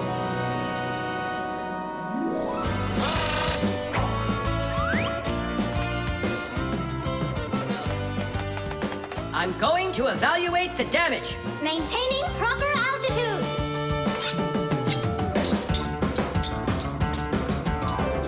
So, they've reached the spot. Air balloons are really awesome. I wonder, who figured out how to do that? It was the Montgolfiers. The hot air balloon was invented in the 18th century by the Montgolfier brothers from France. In those days, there were no gas burners, so they heated the air inside the balloon by burning straw. At first, there were no passengers on their balloon. Not counting the Fixies, of course. I mean, how else could a balloon get up in the air without them? Unfortunately, the names of the first Fixies who took that flight were not recorded in the annals of history.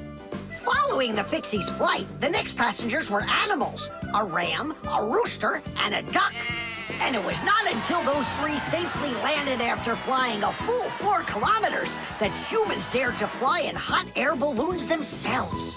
Ever since their invention, hot air balloons have also gone by another name: Montgolfiers.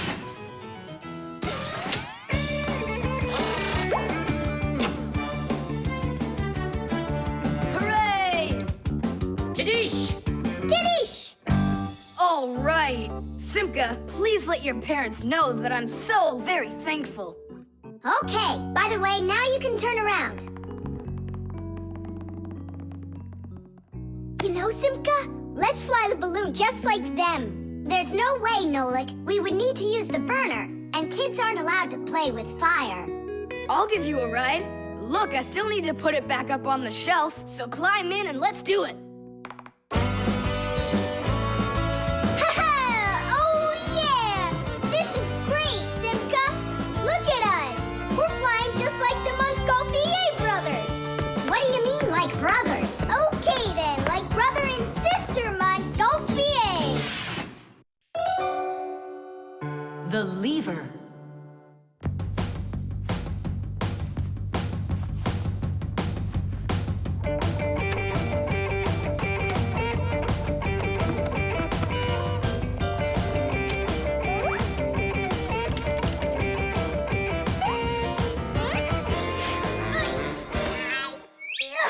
It's a new weightlifting record! You're so strong. That's so light I could lift it up with my finger. Oh my! But do you think you could lift up your nightstand? Don't know, never tried it. So then go on. No way! And you are so much bigger than that nightstand. But watch, I can lift this big pencil. And just look how much smaller I am. So, who's stronger, you or me? Well, I guess it's not me. The Fixies may be very small, but they are actually much stronger than humans. Yes, it's true. What, you don't believe me? Well, who's stronger, an elephant or an ant? You think it's the elephant. Well, of course, it's so much bigger. But did you know that one ant can lift up 50 ants its own size? And an elephant? It can't even hold up one. So it turns out that for its size, an ant is much stronger than an elephant. And the same goes for Fixies. Fixies are incredibly strong for their size. They can lift things that are 100 times heavier than they are. And Fixies can jump 50 times higher than their own height. If humans were as strong as Fixies are, they'd be able to lift an automobile all by themselves. Yeah, Tom Thomas. It's time you built up your strength. Well, how? Start lifting dumbbells. Or if you want to, you can use my barbell. No thanks. I'll use the dumbbells my dad has. They're in his office, I think. Oh, there's one. And where's the other one? Aha, there you are. I'll get you out of there. Come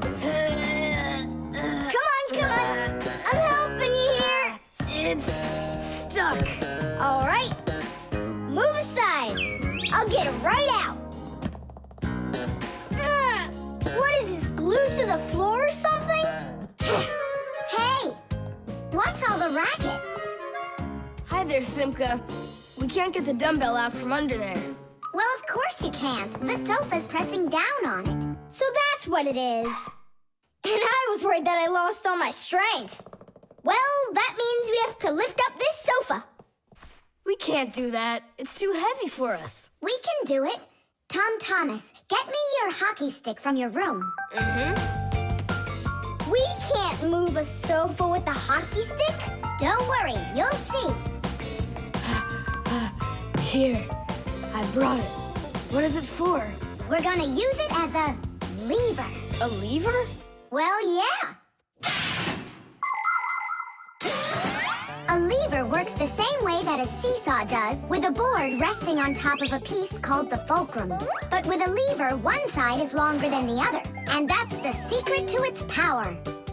With a lever's help, it's possible to lift any weight. All you need to do is get the short arm of the lever under the load and push down on the long arm. And the longer the arm, the more weight you can lift. And that's how a lever makes people stronger. Well, can we find a fulcrum in here? Maybe this dumbbell. Can that be our fulcrum? Great idea. Now you're thinking the right way. You ready to go? Let's go! Lean on it, Tom Thomas.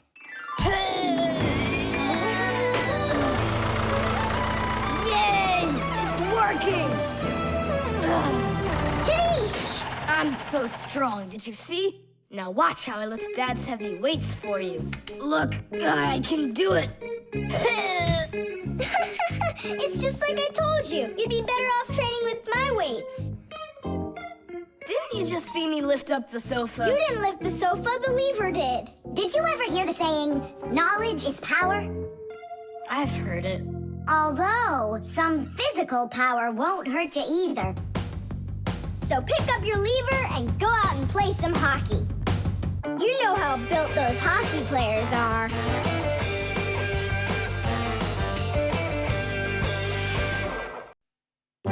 SMS.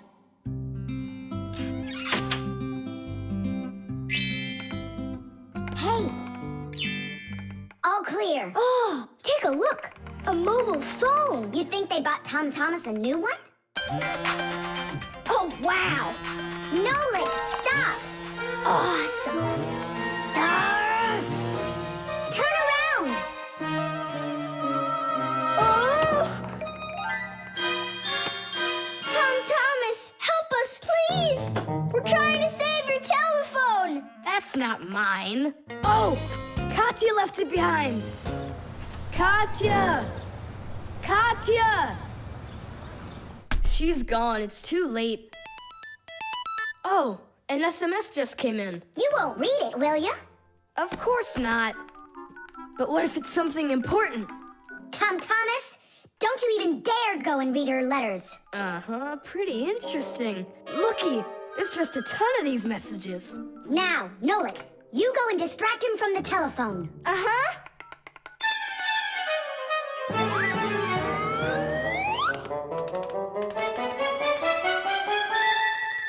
Chisaka! Hey! It's me, your buddy Nolik!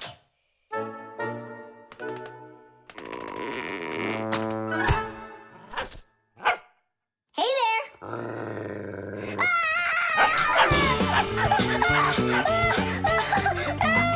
Chisaka, cut it out. Stop it! That's enough with the barking. Out of this room, right now.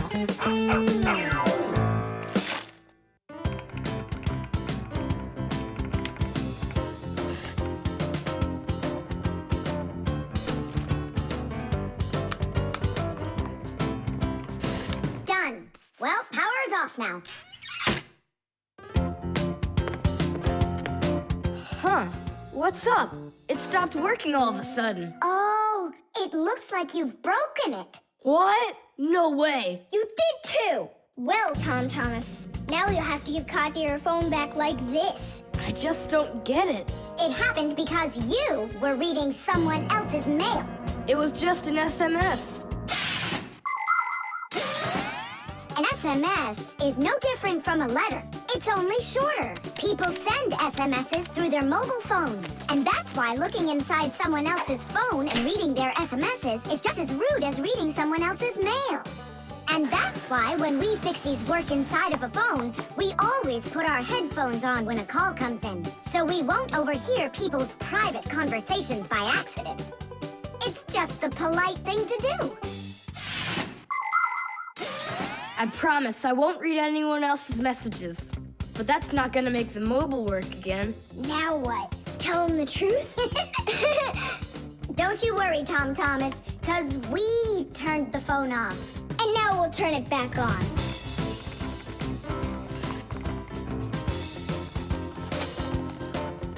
See that? The contact's barely attached. We just need to write a note to the Fixies who work over at Katya's. I'm sure they'll fix it. There are Fixies living in every home, and the work they have to do can seem endless. The TV starts acting up, then the doorbell breaks, the washing machine stops running, and then the phone won't ring. And besides all of that, there is cleaning and there's oiling. Like the appliances in the kitchen or kids' toys and all those other things. Modern houses are literally stuffed with all sorts of devices. And that is why the Fixies keep working day in and day out. Unfortunately, this can make Fixies get carried away by their jobs. And they can forget about their Fixie relatives and close friends that live in the neighboring houses and apartments. And that's not right. Just like humans, Fixies have to remember to go and visit each other more often and write each other letters, or at least send their regards. That's all. It's working again. You're the best. Now I can give a call to Katya and tell her she left her phone over here. Tom Thomas! Is that you calling? Yeah? And to who? Katya? And her phone is where?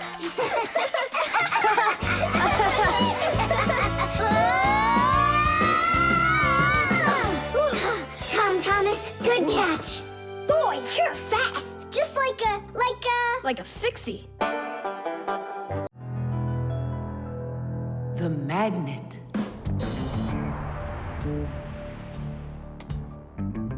Well, it looks like we need a pack-a-mat.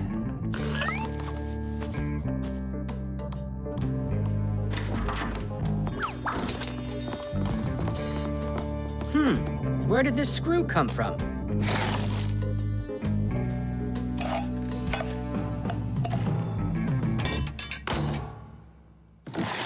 Ouch!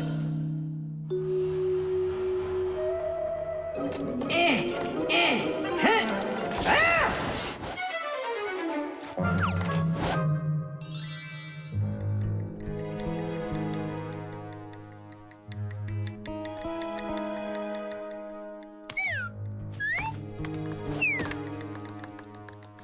Papoose isn't in there either. It's awful. He's probably disappeared forever. It's already been 5 days. Don't worry about it. We're gonna find him for sure. Yeah, we'll find him for sure. Let's go take another look in the kitchen. But we already looked in there. We'll look better this time.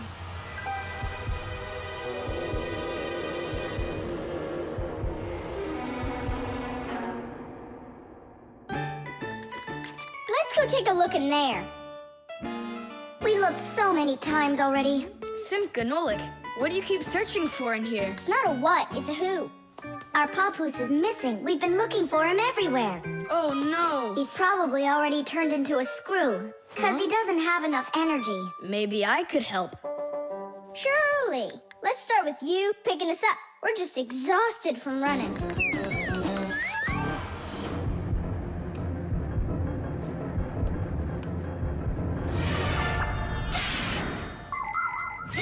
In a dangerous situation, a Fixie can choose to turn into a screw. But sometimes it happens all by itself. For example, when a Fixie doesn't have enough energy. When this happens, the Fixie grows weak, gets sluggish, and then goes into hibernation, turning into a screw.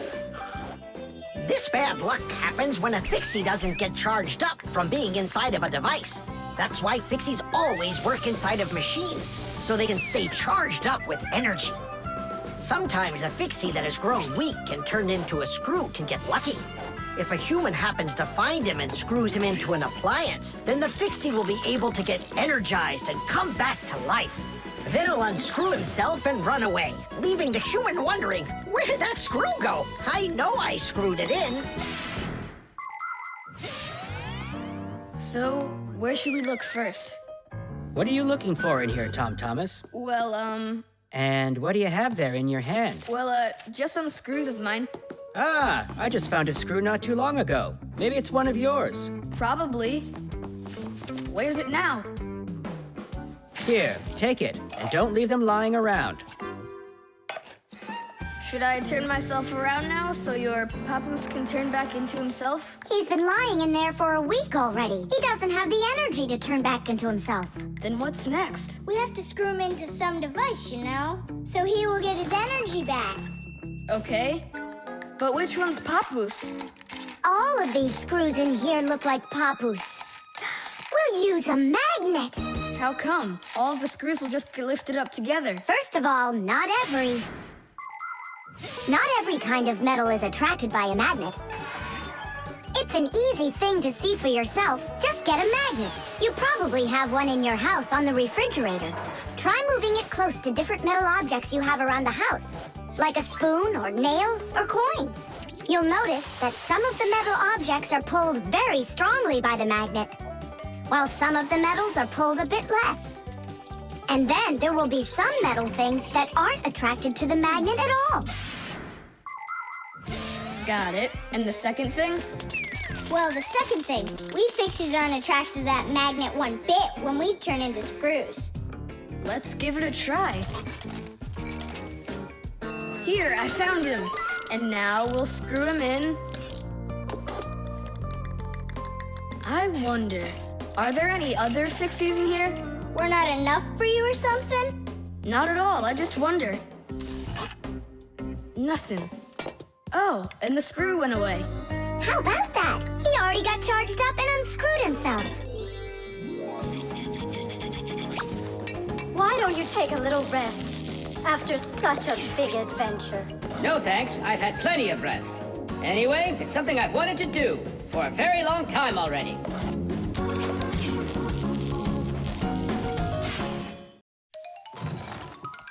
The pen.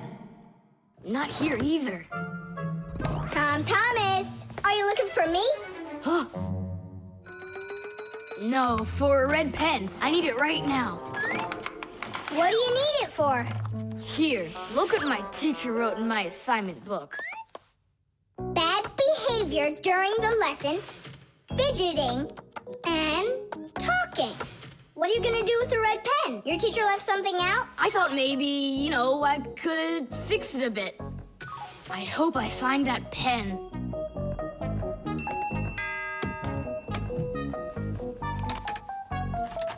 Oh, what? Oh, what? Oh. Oh, wow. Good catch. So, what do you want to fix on it? I'll just add a couple of no's, and then it will say that I had no bad behavior during the lesson, no fidgeting, and no talking. See, no problem. Cool. And then add this at the end. Tom Thomas is a perfect student. Nah, then they would guess I did it. What, is it clogged up? A little scribble will do it. That's not a pen. It's more like a penknife. Oh, look, the ball's missing. What ball? It's a pen. It's a pen, but it's a ballpoint pen. Old-fashioned pens work by dipping the pen into a jar of ink. But with a ballpoint pen, the ink is stored inside of a tube that has a metal tip on the end with a small steel ball. Well, small for humans, that is, but of course, for Fixies, it's quite large. When you drag the pen across the paper, the ball spins around and gets ink on it from inside the tube. Then it turns over and the ink rolls out onto the paper. So without the ball, a ballpoint pen won't write at all. So what am I going to do? That's my only red pen.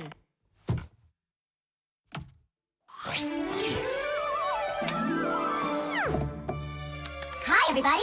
Why do you look so sad? We lost the ball from the tip of this pen. Where? It's here somewhere. Then you're in luck, boys. In the pack-a-mat, there's a metal detector. You can use it to find different kinds of metal objects.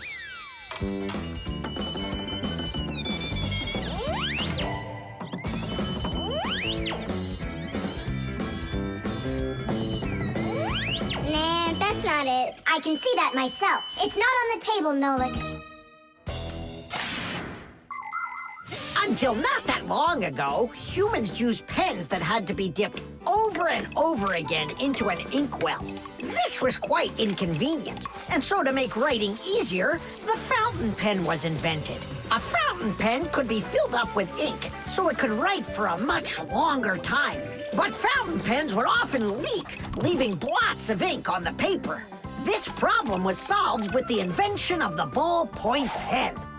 Ballpoint pens are simple, handy, and reliable, except that you can't write with them on a wall or upside down for a long time.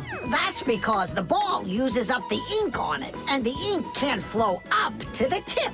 But even this problem has been solved. There are now special ballpoint pens that can be used by astronauts floating in space.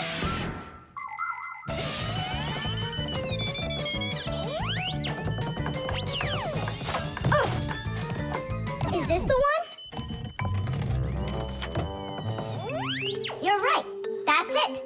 Don't you just see how awesome my metal detector is? Is that what you're calling me now?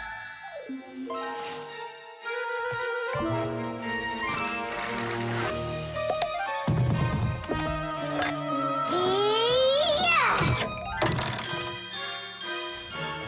Tom Thomas, help us. And now! Tidish! Cool. By the way, what do you need the red pen for? Well, Tom Thomas and I need to fix something in his assignment book. What? If I knew that, I wouldn't have helped you out. So no fidgeting and no talking. And your teacher, she writes in your assignment book when you behave well? Uh-huh. Whenever we behave well, she writes a note in our books right away. Ah, Did you see, Simka? How Tom Thomas managed to outsmart everybody? Since I see nothing else here from your teacher, does that mean you behaved badly the other days? Uh-huh. What? Well, Did you see, Nolik? How Tom Thomas just managed to outsmart himself? The spare part.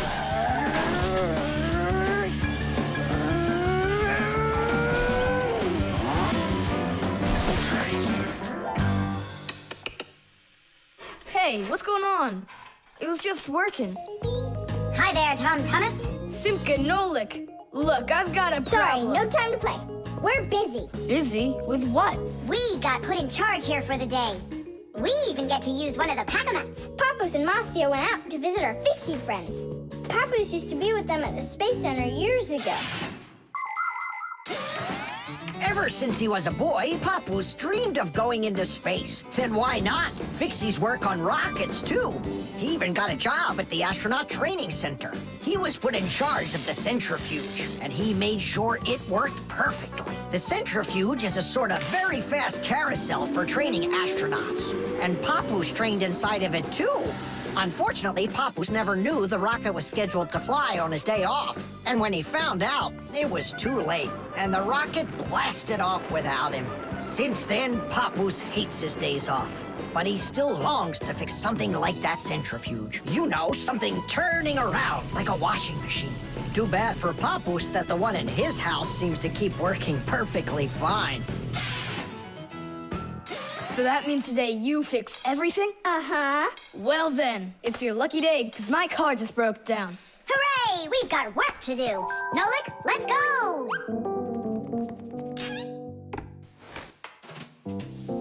Well, what broke down here? Wait a sec. Here, this part burned out. It's all covered in black. I wonder where we can get the same part, but a clean one. A clean one?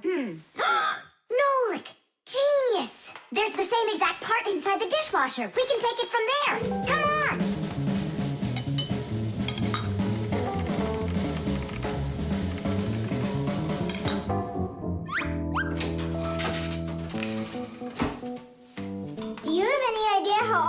parts are connected to one another?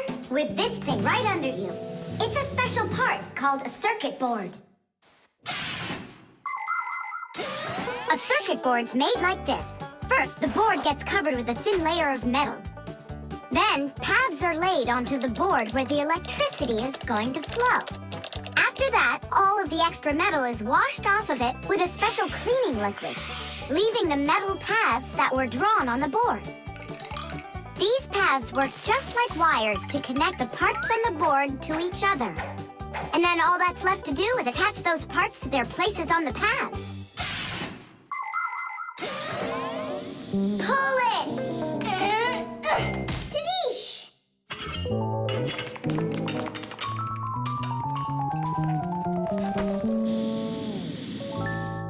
Tom Thomas, Tadish! Hooray! It works again. Tom Thomas, I'm about to start the dishwasher. Are there any dirty dishes in your room? Nah. Slow down! Slow what down? Slow down your mom. We took the new part out of the dishwasher, see? Mom, wait! Don't start it! You need to put in this one, dirty cup. Nolik, follow me. Inside the TV's the same part.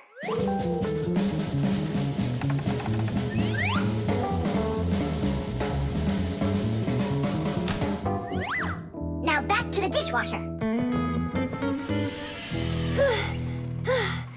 We barely made it. We grabbed the part from the TV in the living room.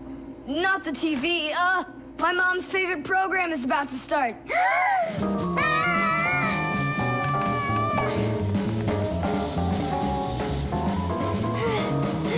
The television is working now. And where'd you get the part for it? From your dad's computer in his office.